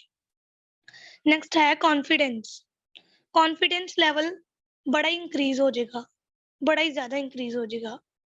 ਹੁਣ ਅਸੀਂ ਹੁਣ ਇੱਥੇ ਬੋਲਣ ਦੀ ਗੱਲ ਕੀਤੀ, ਸਪੀਕਿੰਗ ਸਕਿੱਲਸ ਦੀ ਗੱਲ ਕੀਤੀ। ਸੋ ਇਹ ਨਹੀਂ ਹੈ ਕਿ ਹੁਣ ਸਪੀਕਿੰਗ ਸਕਿੱਲਸ ਜਿਹੜੀਆਂ ਘਰ ਬੈਠੇ ਸਾਡੇ ਕੋਲ ਆ ਜਾਣਗੀਆਂ। ਅਸੀਂ ਹੁਣ ਜਿਵੇਂ ਸਾਨੂੰ ਜ਼ੂਮ ਇੱਕ ਮਾਧਿਅਮ ਮਿਲਿਆ ਹੋਇਆ ਹੈ ਇੱਕ, ਠੀਕ ਹੈ ਜੀ, ਕਿ ਅਸੀਂ ਆਪਣੇ ਸਪੀਕਿੰਗ ਸਕਿੱਲਸ ਅੱਛੀਆਂ ਕਰ ਸਕਦੇ ਹਾਂ। ਸੋ ਡਰੀਏ ਨਾ, ਅੱਗੇ ਆਈਏ। ਜਿੰਨਾ ਇੱਕ ਅਸੀਂ ਪਹਿਲੀ ਵਾਰ ਇੱਥੇ ਬੋਲਾਂਗੇ ਥੋੜੇ ਜ਼ਿਆਦਾ ਨਰਵਸ ਹੋਵਾਂਗੇ, ਦੂਸਰੀ ਵਾਰ ਬੋਲਾਂਗੇ ਸਾਨੂੰ ਡਰ ਹੀ ਨਹੀਂ ਲੱਗੇਗਾ। ਅਸੀਂ ਸੋਚਾਂਗੇ ਪਹਿਲਾਂ ਲੱਗੇਗਾ ਜੀ ਥੋੜਾ ਜਿਹਾ, ਬਟ ਜਦੋਂ ਤੁਸੀਂ ਕਰਦੇ ਜਾਓਗੇ ਤੁਹਾਨੂੰ ਡਰ ਨਹੀਂ ਲੱਗੇਗਾ। ਬਸ ਇੱਕ ਵਾਰੀ ਸ਼ੁਰੂਆਤ ਕਰ ਲਈਏ ਨਾ ਤਾਂ ਸਭ ਕੁਝ ਹੋ ਜਾਂਦਾ ਹੈ। ਹੁਣ ਨੈਕਸਟ ਹੈ ਕ੍ਰੀਏਟਿਵਿਟੀ। ਅਸੀਂ ਬੜੇ ਕ੍ਰੀਏਟਿਵ ਹੋ ਜਾਵਾਂਗੇ। ਅਸੀਂ ਪੂਰਾ ਇੱਕ ਸੈਸ਼ਨ ਇਹਦੇ ਉੱਪਰ ਲਗਾਇਆ ਹੈ ਕ੍ਰੀਏਟਿਵਿਟੀ ਤੇ ਕ੍ਰੀਏਟਿਵਿਟੀ ਲਈ ਵੀ ਸਾਨੂੰ ਸਕਿੱਲਸ ਜ਼ਰੂਰੀ ਨੇ। ਸਕਿੱਲਸ ਖੁਦ ਨਹੀਂ ਆਉਣਗੀਆਂ, ਪੈਦਾ ਕਰਨੀਆਂ ਪੈਣਗੀਆਂ ਜੀ, ਖੁਦ ਲੈਣੀਆਂ ਪੈਣਗੀਆਂ ਆਪਣੇ ਅੰਦਰ। ਸੋ ਨੈਕਸਟ ਪੁਆਇੰਟ ਹੈ ਕੰਪੀਟੈਂਸ। ਸੋ ਜਿੰਨੀਆਂ ਸਾਡੇ ਕੋਲ ਸਕਿੱਲਸ ਹੋਣਗੀਆਂ ਅਸੀਂ ਉਹਨੇ ਜਿਹੜੇ ਆ ਕੰਪੀਟੀਸ਼ਨਸ ਦੇ ਵਿੱਚ ਪਾਰਟ ਕਰ ਪਾਵਾਂਗੇ, ਜਾਂ ਫਿਰ ਅਸੀਂ ਉਸ ਚੀਜ਼ ਦੇ ਸਮਰੱਥ ਹੋ ਜਾਵਾਂਗੇ ਜਿੰਨੀਆਂ ਸਕਿੱਲਸ ਹੋਣਗੀਆਂ। ਹੁਣ ਨੈਕਸਟ ਹੈ ਚਾਂਸਿਸ ਆਫ ਸਕਸੈਸ। ਜਿੰਨੇ ਮਤਲਬ ਅਸੀਂ ਜਿੰਨੇ ਹੁਣ ਅਸੀਂ ਸਾਡੇ ਕੋਲ ਸਕਿੱਲਸ ਹੋਣਗੀਆਂ ਉਹਨੀਆਂ ਸਾਡੇ ਕੋਲ ਓਪਰਚੁਨਿਟੀਜ਼ ਹੋਣਗੀਆਂ ਸਕਸੈਸ ਦੀਆਂ, ਕਿ ਮਤਲਬ ਜਿੰਨੇ ਟੈਲੈਂਟਸ ਹੋਣਗੇ ਜਾਂ ਕੁਝ ਵੀ ਹੋਏਗਾ, ਸੋ ਉਹਨੀਆਂ ਜਿਹੜਾ ਹੈ ਸਾਡੇ ਸਕਸੈਸ ਦੇ ਚਾਂਸਿਸ ਵੀ ਵੱਧ ਜਾਣਗੇ। ਫੋਰ ਐਗਜ਼ਾਮਪਲ ਹੁਣ ਇੱਥੇ ਅਸੀਂ ਇੱਕ ਐਗਜ਼ਾਮਪਲ ਲੈਂਦੇ ਹਾਂ ਐਲਬਰਟ ਆਈਨਸਟੀਨ। ਹੁਣ ਇੱਥੇ ਅਸੀਂ ਐਲਬਰਟ ਆਈਨਸਟੀਨ ਦੀ ਇੱਕ ਐਗਜ਼ਾਮਪਲ ਲਵਾਂਗੇ। ਉਹ ਕਹਿੰਦੇ ਨੇ I have no special talent, I am only passionately curious. ਹੁਣ ਮੈਂ ਜਿਵੇਂ ਪਿੱਛੇ ਗੱਲ ਕਰਕੇ ਆਈ ਕਿ ਅਸੀਂ ਟੈਲੈਂਟ ਨੂੰ ਸਕਿੱਲ ਦੇ ਵਿੱਚ ਜਿਹੜਾ ਹੈ ਚੇਂਜ ਕਰਨਾ ਹੈ। ਸੋ ਇਹੀ ਗੱਲ ਹੈ ਕਿ ਇਹ ਜ਼ਰੂਰੀ ਨਹੀਂ ਹੈ ਕਿ ਸਾਡੇ ਕੋਲ ਟੈਲੈਂਟ ਹੋਏ। ਹੁਣ ਐਲਬਰਟ ਆਈਨਸਟੀਨ ਸੀਗੇ, ਹੁਣ ਉਹ ਕਿੰਨੇ ਜਿਹੜਾ ਫੇਮਸ ਫਿਜ਼ਿਸਟ ਸੀਗੇ, ਉਹ ਕਿੰਨੇ ਫੇਮਸ ਫਿਜ਼ਿਸਟ ਸੀਗੇ। ਸੋ ਉਹ ਕਹਿੰਦੇ ਉਹ ਕਿ ਉਹਨਾਂ ਦਾ ਕੀ ਵਿਊ ਹੈ ਕਿ I have no special talent, ਉਹਨਾਂ ਕੋਲ ਕੋਈ ਵੀ ਟੈਲੈਂਟ ਨਹੀਂ ਸੀਗਾ। ਹੁਣ ਇਹ ਨਹੀਂ ਹੈ ਕਿ ਸਾਡੇ ਕੋਲ ਕਈ ਹੁਣ ਜਦੋਂ ਮੈਂ ਟੈਲੈਂਟ ਦੀ ਗੱਲ ਕੀਤੀ, ਸਾਰਿਆਂ ਦੇ ਮਨਾਂ ਵਿੱਚ ਹੋਏਗਾ ਕਿ ਅਗਰ ਸਾਡੇ ਕੋਲ ਕੋਈ ਟੈਲੈਂਟ ਨਹੀਂ ਹੈ, ਅਸੀਂ ਹੁਣ ਕਈ ਵਾਰੀ ਪਛਾਣ ਵੀ ਨਹੀਂ ਪਾਉਂਦੇ ਆਪਣੇ ਟੈਲੈਂਟ ਨੂੰ। ਬਟ ਇਹ ਗੱਲ ਨਹੀਂ ਹੈ ਕਿ ਜਿਹੜਾ ਸਾਡੇ ਵਿੱਚ ਟੈਲੈਂਟ ਹੋਣਾ ਹੀ ਚਾਹੀਦਾ ਹੈ। ਉਹ ਕਹਿੰਦੇ ਸੀ ਮੇਰੇ ਕੋਲ ਕੋਈ ਟੈਲੈਂਟ ਹੀ ਨਹੀਂ ਹੈ, ਮੈਂ ਸਿਰਫ ਪੈਸ਼ਨੇਟਲੀ ਕਿਊਰੀਅਸ, ਮਤਲਬ ਕਿ ਮੈਂ ਚੀਜ਼ਾਂ ਨੂੰ ਸਿੱਖਣ ਲਈ ਖੁਦ ਹੀ ਉਤਸੁਕ ਹਾਂ। ਮਤਲਬ ਉਹ ਚੀਜ਼ਾਂ ਨੂੰ ਸਿੱਖਣ ਦੇ ਲਈ ਜਿਹੜੇ ਆ ਕਿਊਰੀਅਸ ਸੀਗੇ, ਵਿਲਿੰਗ ਸੀਗੇ, ਉਹਨਾਂ ਦੇ ਵਿੱਚ ਇੱਛਾ ਸੀ। ਸੋ ਇਹੀ ਹੈ ਕਿ ਹੁਣ ਅਗਰ ਅਸੀਂ ਸਕਸੈਸ ਲੈਣਾ ਹੈ ਤਾਂ ਇੱਕ W ਆਪਣੇ ਅੰਦਰ ਲੈ ਕੇ ਆਉਣਾ ਪਏਗਾ ਜੀ। ਉਹ ਮੈਂ ਲਿਖਿਆ ਹੋਇਆ ਨੀਚੇ, willingness is equals to, ਅਗਰ ਇੱਛਾ ਹੈ ਕਿ ਅਸੀਂ ਸਿੱਖਣਾ ਹੈ ਤਾਂ ਅਸੀਂ ਸਿੱਖ ਹੀ ਰਵਾਂਗੇ। ਬਟ ਅਗਰ ਤੁਹਾਡੇ ਵਿੱਚ ਵਿਲਿੰਗਨੈਸ ਨਹੀਂ ਹੈ, ਇੱਛਾ ਹੀ ਨਹੀਂ ਹੈ ਕਿ ਅਸੀਂ ਨਹੀਂ ਸਿੱਖਣਾ ਕੁਝ, ਤਾਂ ਤੁਸੀਂ ਕਦੀ ਵੀ ਸਿੱਖ ਨਹੀਂ ਪਾਓਗੇ। ਹੁਣ ਜਿਵੇਂ ਇੱਕ ਕੋਟ ਵੀ ਹੁੰਦਾ ਹੈ, if you are willing to do something no one can stop you। ਠੀਕ ਹੈ ਜੀ, ਅਗਰ ਤੁਹਾਡੇ ਵਿੱਚ ਇੱਛਾ ਹੈ ਕਿ ਤੁਸੀਂ ਸਿੱਖਣਾ ਹੈ, ਸਕਿੱਲਸ ਲੈ ਕੇ ਆਉਣੀਆਂ ਨੇ, ਲੀਡਰ ਬਣਨਾ ਹੈ, ਤਾਂ ਮਤਲਬ ਤੁਹਾਨੂੰ ਕੋਈ ਰੋਕ ਨਹੀਂ ਸਕਦਾ। ਕਿਸੇ ਟੈਲੈਂਟ ਦੀ, ਕਿਸੇ ਚੀਜ਼ ਦੀ ਲੋੜ ਨਹੀਂ ਹੈ। ਤੁਸੀਂ ਖੁਦ ਹੀ ਸਾਰੀਆਂ ਚੀਜ਼ਾਂ ਐਕਵਾਇਰ ਕਰ ਲਓਗੇ, ਖੁਦ ਹੀ ਸਾਰੀਆਂ ਚੀਜ਼ਾਂ ਦੇ ਮਾਹਿਰ ਬਣ ਜਾਓਗੇ। ਬਸ ਇੱਕ ਵਾਰੀ ਤੁਹਾਨੂੰ ਸਿੱਖਣਾ ਆਉਣਾ ਚਾਹੀਦਾ ਹੈ, ਤੁਹਾਡੇ ਅੰਦਰ ਇੱਛਾ ਹੋਣੀ ਚਾਹੀਦੀ ਹੈ ਕਿ ਮੈਂ ਸਿੱਖਣਾ ਹੈ। ਹੁਣ ਨੈਕਸਟ ਹੈ, life is like riding a bicycle, to keep your balance you must keep moving. ਹੁਣ ਕੀ ਕਹਿੰਦੇ ਨੇ ਕਿ ਜ਼ਿੰਦਗੀ ਜੋ ਹੈ ਨਾ, ਉਹ ਇੱਕ ਸਾਈਕਲ, ਚੱਲਦੇ ਸਾਈਕਲ ਦੀ ਤਰ੍ਹਾਂ ਹੈ। ਠੀਕ ਹੈ ਜੀ, to keep your balance you must keep moving. ਜੇਕਰ ਤੁਸੀਂ ਆਪਣਾ ਬੈਲੈਂਸ, ਮਤਲਬ ਕਿ ਜ਼ਿੰਦਗੀ ਅੱਛੇ ਤਰੀਕੇ ਨਾਲ ਬਤੀਤ ਕਰਨੀ ਹੈ, ਤਾਂ ਤੁਹਾਨੂੰ ਤੁਰਨਾ ਪਏਗਾ, ਆਪਣੀ ਜ਼ਿੰਦਗੀ ਦੇ ਵਿੱਚ ਅੱਗੇ ਆਉਣਾ ਪਏਗਾ, ਮੂਵ ਕਰਦੇ ਰਹਿਣਾ ਪਏਗਾ। ਸੋ ਹੁਣ ਅਸੀਂ ਸਿੱਖਣ ਦੀ ਗੱਲ ਕੀਤੀ ਸੀ, ਇੱਛਾ ਦੀ ਗੱਲ ਕੀਤੀ ਸੀ। So start taking inspiration from every little thing. ਨਿੱਕੀਆਂ ਨਿੱਕੀਆਂ ਚੀਜ਼ਾਂ ਤੋਂ ਸਿੱਖੀਏ। ਠੀਕ ਹੈ ਜੀ, ਹੁਣ ਇੱਥੇ ਨਿੱਕੀਆਂ ਤੋਂ ਮੈਨੂੰ ਇੱਕ ਹੋਰ ਗੱਲ ਯਾਦ ਆਈ ਕਿ ਹੁਣ ਜਿਵੇਂ ਅਸੀਂ ਸਾਰੇ, ਹੁਣ ਗਰਮੀ ਹੈ ਤੇ ਅਸੀਂ ਸਾਰੇ ਜਿਹੜੇ ਆ ਪੱਖੇ ਚਲਾ ਕੇ ਬੈਠਦੇ ਹਾਂ। ਠੀਕ ਹੈ ਜੀ, ਸੋ ਇਹੀ ਗੱਲ ਹੈ ਕਿ ਉਸ ਪੱਖੇ ਦੇ ਵੱਲ ਦੇਖੀਏ, ਉਹਦੇ ਤੋਂ ਐਗਜ਼ਾਮਪਲ ਲਈਏ ਕਿ ਹੁਣ ਉਹ ਸਾਨੂੰ ਠੰਡੀ ਹਵਾ ਦੇ ਰਿਹਾ ਹੈ। ਸੋ ਉਹਦੇ ਤੋਂ ਅਸੀਂ ਇਹ ਐਗਜ਼ਾਮਪਲ ਲੈ ਸਕਦੇ ਹਾਂ ਕਿ ਬੀ ਕੂਲ, ਅਸੀਂ ਜਿਹੜਾ ਹੈ ਬਹੁਤੇ ਗਰਮ ਨਾ ਹੋਈਏ, ਠੀਕ ਹੈ, ਗੁੱਸੇ ਵਿੱਚ ਨਾ ਆਈਏ। ਉਹਦੇ ਵੱਲ ਦੇਖ ਕੇ ਇਹੀ ਇੰਸਪੀਰੇਸ਼ਨ ਲੈ ਲਈਏ ਕਿ ਸਾਨੂੰ ਕਿੰਨਾ ਠੰਡਾ ਕਰ ਰਿਹਾ, ਉਹਦੇ ਵੱਲ ਦੇਖਾਂਗੇ ਤੇ ਯਾਰ ਆ ਜਾਏਗਾ, ਗੁੱਸਾ ਨਹੀਂ ਕਰਨਾ ਜੀ, ਠੰਡੇ ਰਹਿਣਾ ਹੈ। ਸੋ ਨਿੱਕੀਆਂ ਚੀਜ਼ਾਂ ਤੋਂ ਇੰਸਪੀਰੇਸ਼ਨ ਲਈਏ। How to start acquiring skills. ਹੁਣ ਅਸੀਂ ਸਕਿੱਲਸ ਆਪਣੇ ਅੰਦਰ ਲੈ ਕੇ ਕਿਵੇਂ ਆਉਣੀਆਂ ਨੇ? ਸਕਿੱਲਸ ਅਸੀਂ ਦੇਖ ਲਿਆ, ਸਕਿੱਲਸ ਕਿਉਂ ਨੇ ਲੈਣੀਆਂ ਨੇ, ਠੀਕ ਹੈ ਜੀ। ਹੁਣ ਲੈਣੀਆਂ ਕਿਵੇਂ ਨੇ, ਕਿਵੇਂ ਆਪਣੇ ਅੰਦਰ ਲੈ ਕੇ ਆਈਏ? ਟੇਕ ਇਨੀਸ਼ੀਏਟਿਵ। ਸਭ ਤੋਂ ਪਹਿਲਾਂ ਅਸੀਂ ਸ਼ੁਰੂਆਤ ਕਰੀਏ।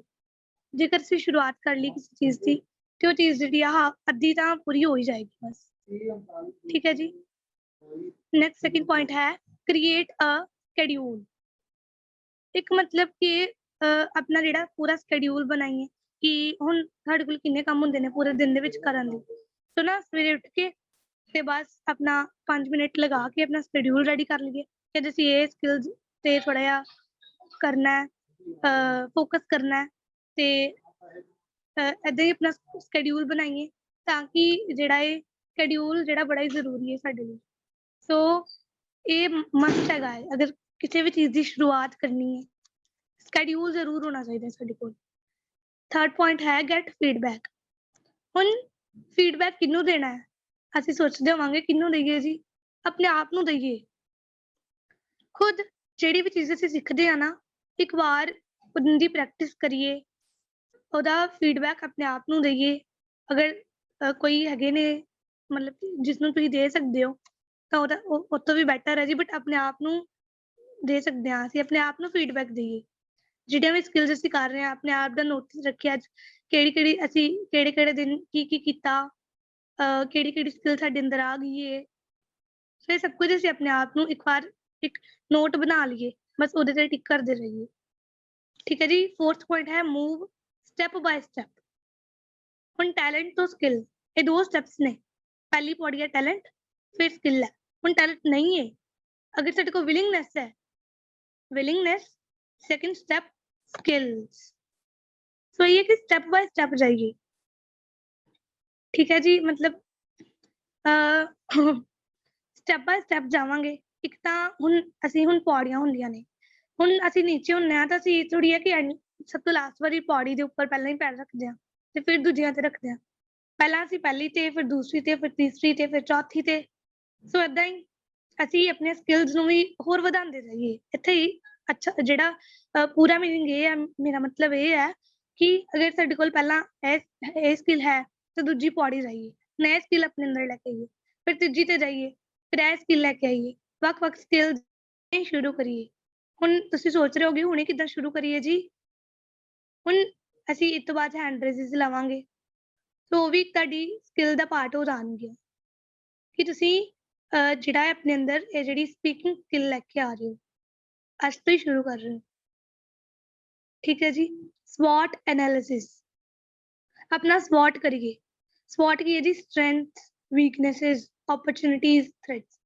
ਆਪਣੀਆਂ ਹੁਣ ਇੱਕ ਕਾਪੀ ਲਈਏ ਤੇ ਉੱਤੇ ਆਪਣਾ ਜਿਹੜਾ ਹੈ SWOT ਕਰੀਏ, ਆਪਣੀਆਂ ਸਟਰੈਂਥ ਜੋ ਤੁਹਾਡੇ ਕੋਲ ਅੱਛੀਆਂ ਚੀਜ਼ਾਂ ਨੇ, ਨੋਟਬੁੱਕ ਲੈ ਕੇ ਉਹ ਲਿਖ ਲਈਏ ਕਿ ਹੁਣ ਇਹ ਗੱਲ ਨਹੀਂ ਹੈ ਕਿ ਹੁਣ ਮੰਨ ਲਈਏ ਤੁਹਾਡੇ ਕੋਲ ਰਾਈਟਿੰਗ ਦੀਆਂ ਸਕਿੱਲਸ ਨੇ ਤੇ ਤੁਸੀਂ ਮਤਲਬ ਫਿਰ ਅਗਲਾ ਦਿਨ ਚੜਿਆ ਫਿਰ ਤੁਸੀਂ ਰਾਈਟਿੰਗ ਦੀਆਂ ਸਕਿੱਲਸ ਤੇ ਕਰੀ ਗਏ। ਜੋ ਤੁਹਾਡੇ ਕੋਲ ਹੈ, ਜਿਹੜੀ ਚੀਜ਼ ਹੈ ਜੋ ਉਹ ਤੇ ਇੰਨਾ ਫੋਕਸ ਨਾ ਕਰੀਏ ਬਟ ਬਾਕੀ ਚੀਜ਼ਾਂ ਵੱਲ ਵੀ ਦੇਖੀਏ। ਨੈਕਸਟ ਹੈ ਵੀਕਨੈਸ, W ਤੋਂ ਵੀਕਨੈਸ, ਜੋ ਤੁਹਾਡੇ ਵਿੱਚ ਥੋੜੀਆਂ ਕਮਜ਼ੋਰੀਆਂ ਨੇ। ਜਿਵੇਂ ਹੁਣ ਇਹ ਨਹੀਂ ਹੈ ਕਿ ਅਸੀਂ ਐਕੈਡੈਮਿਕ ਤੌਰ ਤੇ ਆਪਣੀਆਂ ਕਮਜ਼ੋਰੀਆਂ ਨੂੰ ਦੇਖਣਾ ਹੈ ਵੀ ਸਾਡੇ ਕੋਲ ਮੈਥ ਸਾਡਾ ਸਟਰੋਂਗ ਨਹੀਂ ਹੈ, ਇੰਗਲਿਸ਼ ਸਟਰੋਂਗ ਨਹੀਂ ਹੈ। ਅਸੀਂ ਆਪਣੀਆਂ ਨਾ ਸਪਿਰਿਚੁਅਲ ਵੀਕਨੈਸਿਸ ਵੀ ਦੇਖੀਏ। ਸਾਨੂੰ ਗੁੱਸਾ ਜ਼ਿਆਦਾ ਆਉਂਦਾ ਹੈ, ਗੁਰੂ ਸਾਹਿਬ ਤੇ ਕਹਿੰਦੇ ਨੇ ਨਾ ਕਿ ਗੁੱਸਾ ਨਹੀਂ ਕਰਨਾ। ਗੁੱਸਾ ਸਾਡੇ ਲਈ ਕਿੰਨਾ ਮਾੜਾ ਹੈ। ਗੁਰੂ ਤੇਗ ਬਹਾਦਰ ਜੀ ਦੀ ਅਗਰ ਅਸੀਂ ਬਾਣੀ ਪੜ੍ਹ ਲਾਂਗੇ ਨਾ ਤਾਂ ਮਤਲਬ ਸਾਨੂੰ ਇੱਕ ਵਾਰੀ ਇਹ ਚੀਜ਼ ਦਾ ਗਿਆਨ ਹੋ ਜਾਏਗਾ ਕਿ ਗੁੱਸਾ ਕਿੰਨਾ ਸਾਡੇ ਲਈ ਮਾੜਾ ਹੈ। ਸੋ ਗੁੱਸਾ ਇਕੱਲਾ ਨਹੀਂ ਹੈ, ਹੋਰ ਕਿੰਨੀਆਂ ਵੀਕਨੈਸਿਸ ਹੁੰਦੀਆਂ ਨੇ। ਹਰ ਇੱਕ ਚੀਜ਼ ਦਾ ਜਿਹੜਾ ਹੈ ਆਪਣਾ SWOT ਕਰੀਏ। ਓਪਰਚੁਨਿਟੀਜ਼, ਕਿ ਤੁਹਾਡੇ ਕੋਲ ਅਗਰ ਕੋਈ ਚੀਜ਼ ਹੈ, ਤੁਸੀਂ ਮੰਨ ਲਈਏ ਹੁਣ ਤੁਹਾਡੀ ਰਾਈਟਿੰਗ ਸਕਿੱਲਸ ਅੱਛੀਆਂ ਨੇ, ਸਪੀਕਿੰਗ ਸਕਿੱਲਸ ਅੱਛੀਆਂ ਨੇ, ਕੱਲ ਨੂੰ ਕੋਈ ਕੰਪੀਟੀਸ਼ਨ ਆਇਆ, ਮੰਨ ਲਈਏ ਐਸੇ ਕੰਪੀਟੀਸ਼ਨ ਜਾਂ ਫਿਰ ਸਪੀਚ ਕੰਪੀਟੀਸ਼ਨ ਹੈ ਤੇ ਤੁਸੀਂ ਮਤਲਬ ਉਸ ਓਪਰਚੁਨਿਟੀ ਨੂੰ ਯੂਜ਼ ਕਰੀਏ। ਸਾਡੇ ਕੋਲ ਸਕਿੱਲ ਹੈ ਤੇ ਅਸੀਂ ਉਸ ਕੰਪੀਟੀਸ਼ਨ ਦੇ ਵਿੱਚ ਪਾਰਟ ਕਰ ਸਕਦੇ ਹਾਂ। ਸੋ ਇਹਦੇ ਨਾਲ ਸਾਡਾ ਕੌਨਫੀਡੈਂਸ ਹੋਰ ਇਨਕਰੀਜ਼ ਹੋਏਗਾ। ਸੋ ਥ੍ਰੈਟਸ ਦਾ ਮੀਨਿੰਗ ਹੈ, ਥ੍ਰੈਟਸ ਦਾ ਵੈਸੇ ਉਤਰਾ ਅਸੀਂ ਮੀਨਿੰਗ ਦੇਖੀਏ ਤਾਂ ਉਹ ਅਗਰ ਕਿਸੇ ਨੂੰ ਅਸੀਂ ਧਮਕੀ ਦਿੰਦੇ ਹਾਂ ਨਾ ਤਾਂ ਉਹ ਹੁੰਦਾ ਥ੍ਰੈਟ। ਬਟ ਇੱਥੇ ਜੋ ਮੀਨਿੰਗ ਹੈ ਉਹ ਇਹ ਹੈ ਕਿ ਥ੍ਰੈਟਸ ਮਤਲਬ ਜਿਹੜੀਆਂ ਚੀਜ਼ਾਂ ਸਾਨੂੰ ਨਹੀਂ ਕਰਨੀਆਂ ਚਾਹੀਦੀਆਂ, ਜਿਹੜੀਆਂ ਚੀਜ਼ਾਂ ਸਾਡੇ ਲਈ ਮਾੜੀਆਂ ਨੇ, ਠੀਕ ਹੈ ਜੀ, ਉਹ ਵੀ ਲਿਖ ਲਈਏ। ਫਿਰ ਸਾਰਿਆਂ ਦਾ ਟਿਕ ਮਾਰਕ ਕਰੀਏ ਕਿ ਇਹ ਚੀਜ਼ ਇਸ ਦਿਨ ਅਸੀਂ ਕੰਟਰੋਲ ਕਰਨੀ ਹੈ, ਇਸ ਦਿਨ ਕੰਟਰੋਲ ਕਰਨੀ ਹੈ, ਇਹ ਸਕਿੱਲ ਨਿਊ ਲੈ ਕੇ ਆਉਣੀ ਹੈ, ਇਹ ਨਹੀਂ। ਠੀਕ ਹੈ। ਇਸ SWOT ਜਿਹੜਾ ਬੜਾ ਹੈਲਪਫੁਲ ਹੁੰਦਾ ਹੈ ਸਾਡੇ ਲਈ। ਸੋ ਕਈਆਂ ਨੂੰ SWOT ਦਾ ਪਤਾ ਨਹੀਂ ਹੋਏਗਾ ਬਟ ਇਹੀ ਚੀਜ਼ ਹੈ ਕਿ ਸਟਰੈਂਥ, ਵੀਕਨੈਸਿਸ, ਓਪਰਚੁਨਿਟੀਜ਼, ਥ੍ਰੈਟ, ਇਹਨਾਂ ਚੀਜ਼ਾਂ ਨੂੰ ਦੇਖਣਾ ਇਜ਼ SWOT। ਹੁਣ ਨੈਕਸਟ ਹੈ ਆਨਲਾਈਨ ਕੋਰਸਿਸ। ਇਹ ਤਾਂ ਬੜਾ ਹੀ ਅੱਛਾ ਪੁਆਇੰਟ ਹੈ ਜੀ। ਆਨਲਾਈਨ ਕੋਰਸਿਸ ਸਾਨੂੰ ਬੜੇ ਸਾਰੇ ਮਿਲ ਜਾਂਦੇ ਨੇ। ਹੁਣ ਅਸੀਂ ਕਹਿੰਦੇ ਹਾਂ ਕਿ ਹੁਣ ਅਸੀਂ ਕੋਈ ਸਕਿੱਲ ਸਿੱਖਣੀ ਹੈ ਤਾਂ ਇੱਥੇ ਬੜੇ ਸਾਰੇ ਕੋਰਸਿਸ ਆ ਜਾਂਦੇ ਨੇ। ਹੁਣ ਮੈਂ ਵੀ ਕੋਰਸ ਕੀਤਾ ਸੀ ਹੁਣੇ ਹੀ ਤਾਂ ਮੈਨੂੰ ਉਹਦਾ ਸਰਟੀਫਿਕੇਟ ਵੀ ਮਿਲਿਆ। ਹੁਣ ਅਗਰ ਅਸੀਂ ਕਿਸੇ ਜੌਬ ਲਈ ਕਰਨਾ ਹੈ ਅਪਲਾਈ, ਅਗਰ ਅਸੀਂ ਉਹ ਸਰਟੀਫਿਕੇਟ ਵੀ ਸਾਡੇ ਕੋਲ ਇਸ ਸਕਿੱਲ ਦਾ ਹੋਏਗਾ ਤਾਂ ਇਟ ਵੁੱਡ ਬੀ ਮੋਰ ਮਤਲਬ ਜਿਹੜਾ ਹੈ ਬੈਨੀਫਿਸ਼ੀਅਲ ਤਾਂ ਹੋਏਗਾ ਹੀ ਹੋਏਗਾ ਜੀ। ਮਤਲਬ ਸਾਡੇ ਲਈ ਜਿਹੜਾ ਹੈ ਹੋਰ ਸੌਖਾ ਵੀ ਕਰ ਦੇਗਾ ਚੀਜ਼ਾਂ ਨੂੰ, ਉਸ ਜੌਬ ਨੂੰ ਪਾਉਣ ਦੇ ਲਈ ਵੀ। ਹੁਣ ਲਾਸਟ ਪੁਆਇੰਟ ਹੈ ਵੈਬੀਨਾਰਸ ਔਨ YouTube ਦੇ ਉੱਪਰ ਅਸੀਂ ਜਿਹੜਾ ਹੈ ਕਾਫੀ ਸਾਰੇ ਵੈਬੀਨਾਰਸ ਆ ਜਾਂਦੇ ਨੇ। ਮਤਲਬ ਇੱਥੇ ਕਨਸੈਪਟ ਅਗਰ ਹੁਣ ਸਾਡੇ ਕੋਲ ਜਿਹੜਾ ਇਹ ਮੰਨ ਲਈਏ ਕਿ ਹੁਣ ਸਾਇੰਸ ਦਾ ਕੋਈ ਕਨਸੈਪਟ ਨਹੀਂ ਸਮਝ ਆ ਰਿਹਾ ਜਾਂ ਮੈਥ ਦਾ ਨਹੀਂ ਆ ਰਿਹਾ, ਕਿਸੇ ਵੀ ਸਬਜੈਕਟ ਦਾ, ਅਸੀਂ ਸਰਚ ਕਰਦੇ ਹਾਂ ਨਾ ਇੰਟਰਨੈਟ ਨੂੰ ਅੱਛੇ ਤਰੀਕੇ ਨਾਲ ਯੂਜ਼ ਕਰੀਏ। ਅਗਰ ਇੰਟਰਨੈਟ ਦੇ ਗਲਤ ਯੂਜ਼ਸ ਨੇ ਤਾਂ ਅੱਛੇ ਯੂਜ਼ਸ ਵੀ ਨੇ। ਠੀਕ ਹੈ ਜੀ। ਸੋ ਇਹੀ ਸੀਗਾ ਜੀ ਕਿ ਬਸ ਇੰਟਰਨੈਟ ਤੋਂ ਵੀ ਅੱਛੀਆਂ ਚੀਜ਼ਾਂ ਸਿੱਖੀਏ। ਹੁਣ ਇੱਥੇ ਇੱਕ ਹੁਣ ਅਸੀਂ ਕੁਐਸਚਨ ਕਰਦੇ ਹਾਂ ਕਿ suppose a big obstacle come in our way of learning, then should we give up? ਹੁਣ ਇੱਥੇ ਕੁਐਸਚਨ ਸਾਨੂੰ ਕੀ ਕਹਿੰਦਾ ਹੈ ਕਿ ਅਗਰ ਸਾਡੇ ਹੁਣ ਅਸੀਂ ਕੁਝ ਸਿੱਖ ਰਹੇ ਹਾਂ, ਅਸੀਂ ਕਿਸੇ ਸਕਿੱਲ ਤੇ ਫੋਕਸ ਕਰ ਰਹੇ ਹਾਂ, ਕੁਝ ਵੀ ਅਸੀਂ ਆਪਣੇ ਲਾਈਫ ਦੇ ਵਿੱਚ ਸ਼ੁਰੂ ਕੀਤਾ ਹੈ ਕਿ ਅਸੀਂ ਇਹ ਗੋਲ ਨੂੰ ਅਚੀਵ ਕਰਨਾ ਹੈ।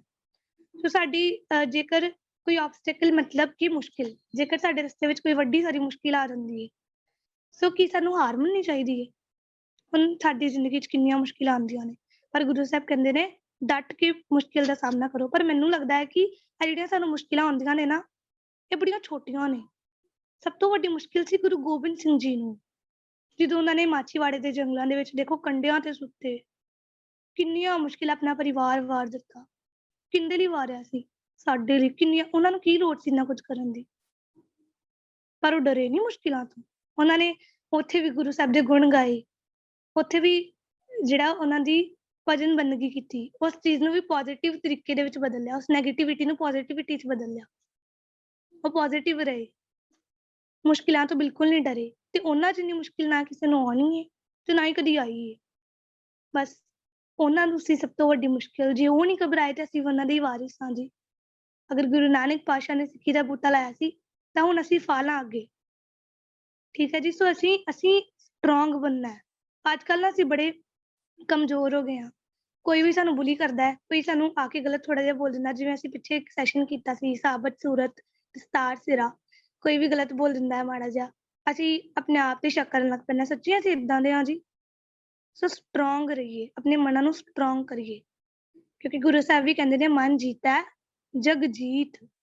ਜੇਕਰ ਮਨ ਜਿੱਤ ਲਿਆ, ਆਪਣੇ ਆਪ ਤੇ ਜਿੱਤ ਪਾ ਲਈ, ਤੇ ਸਾਰਾ ਸੰਸਾਰ ਜਿੱਤ ਲਿਆ।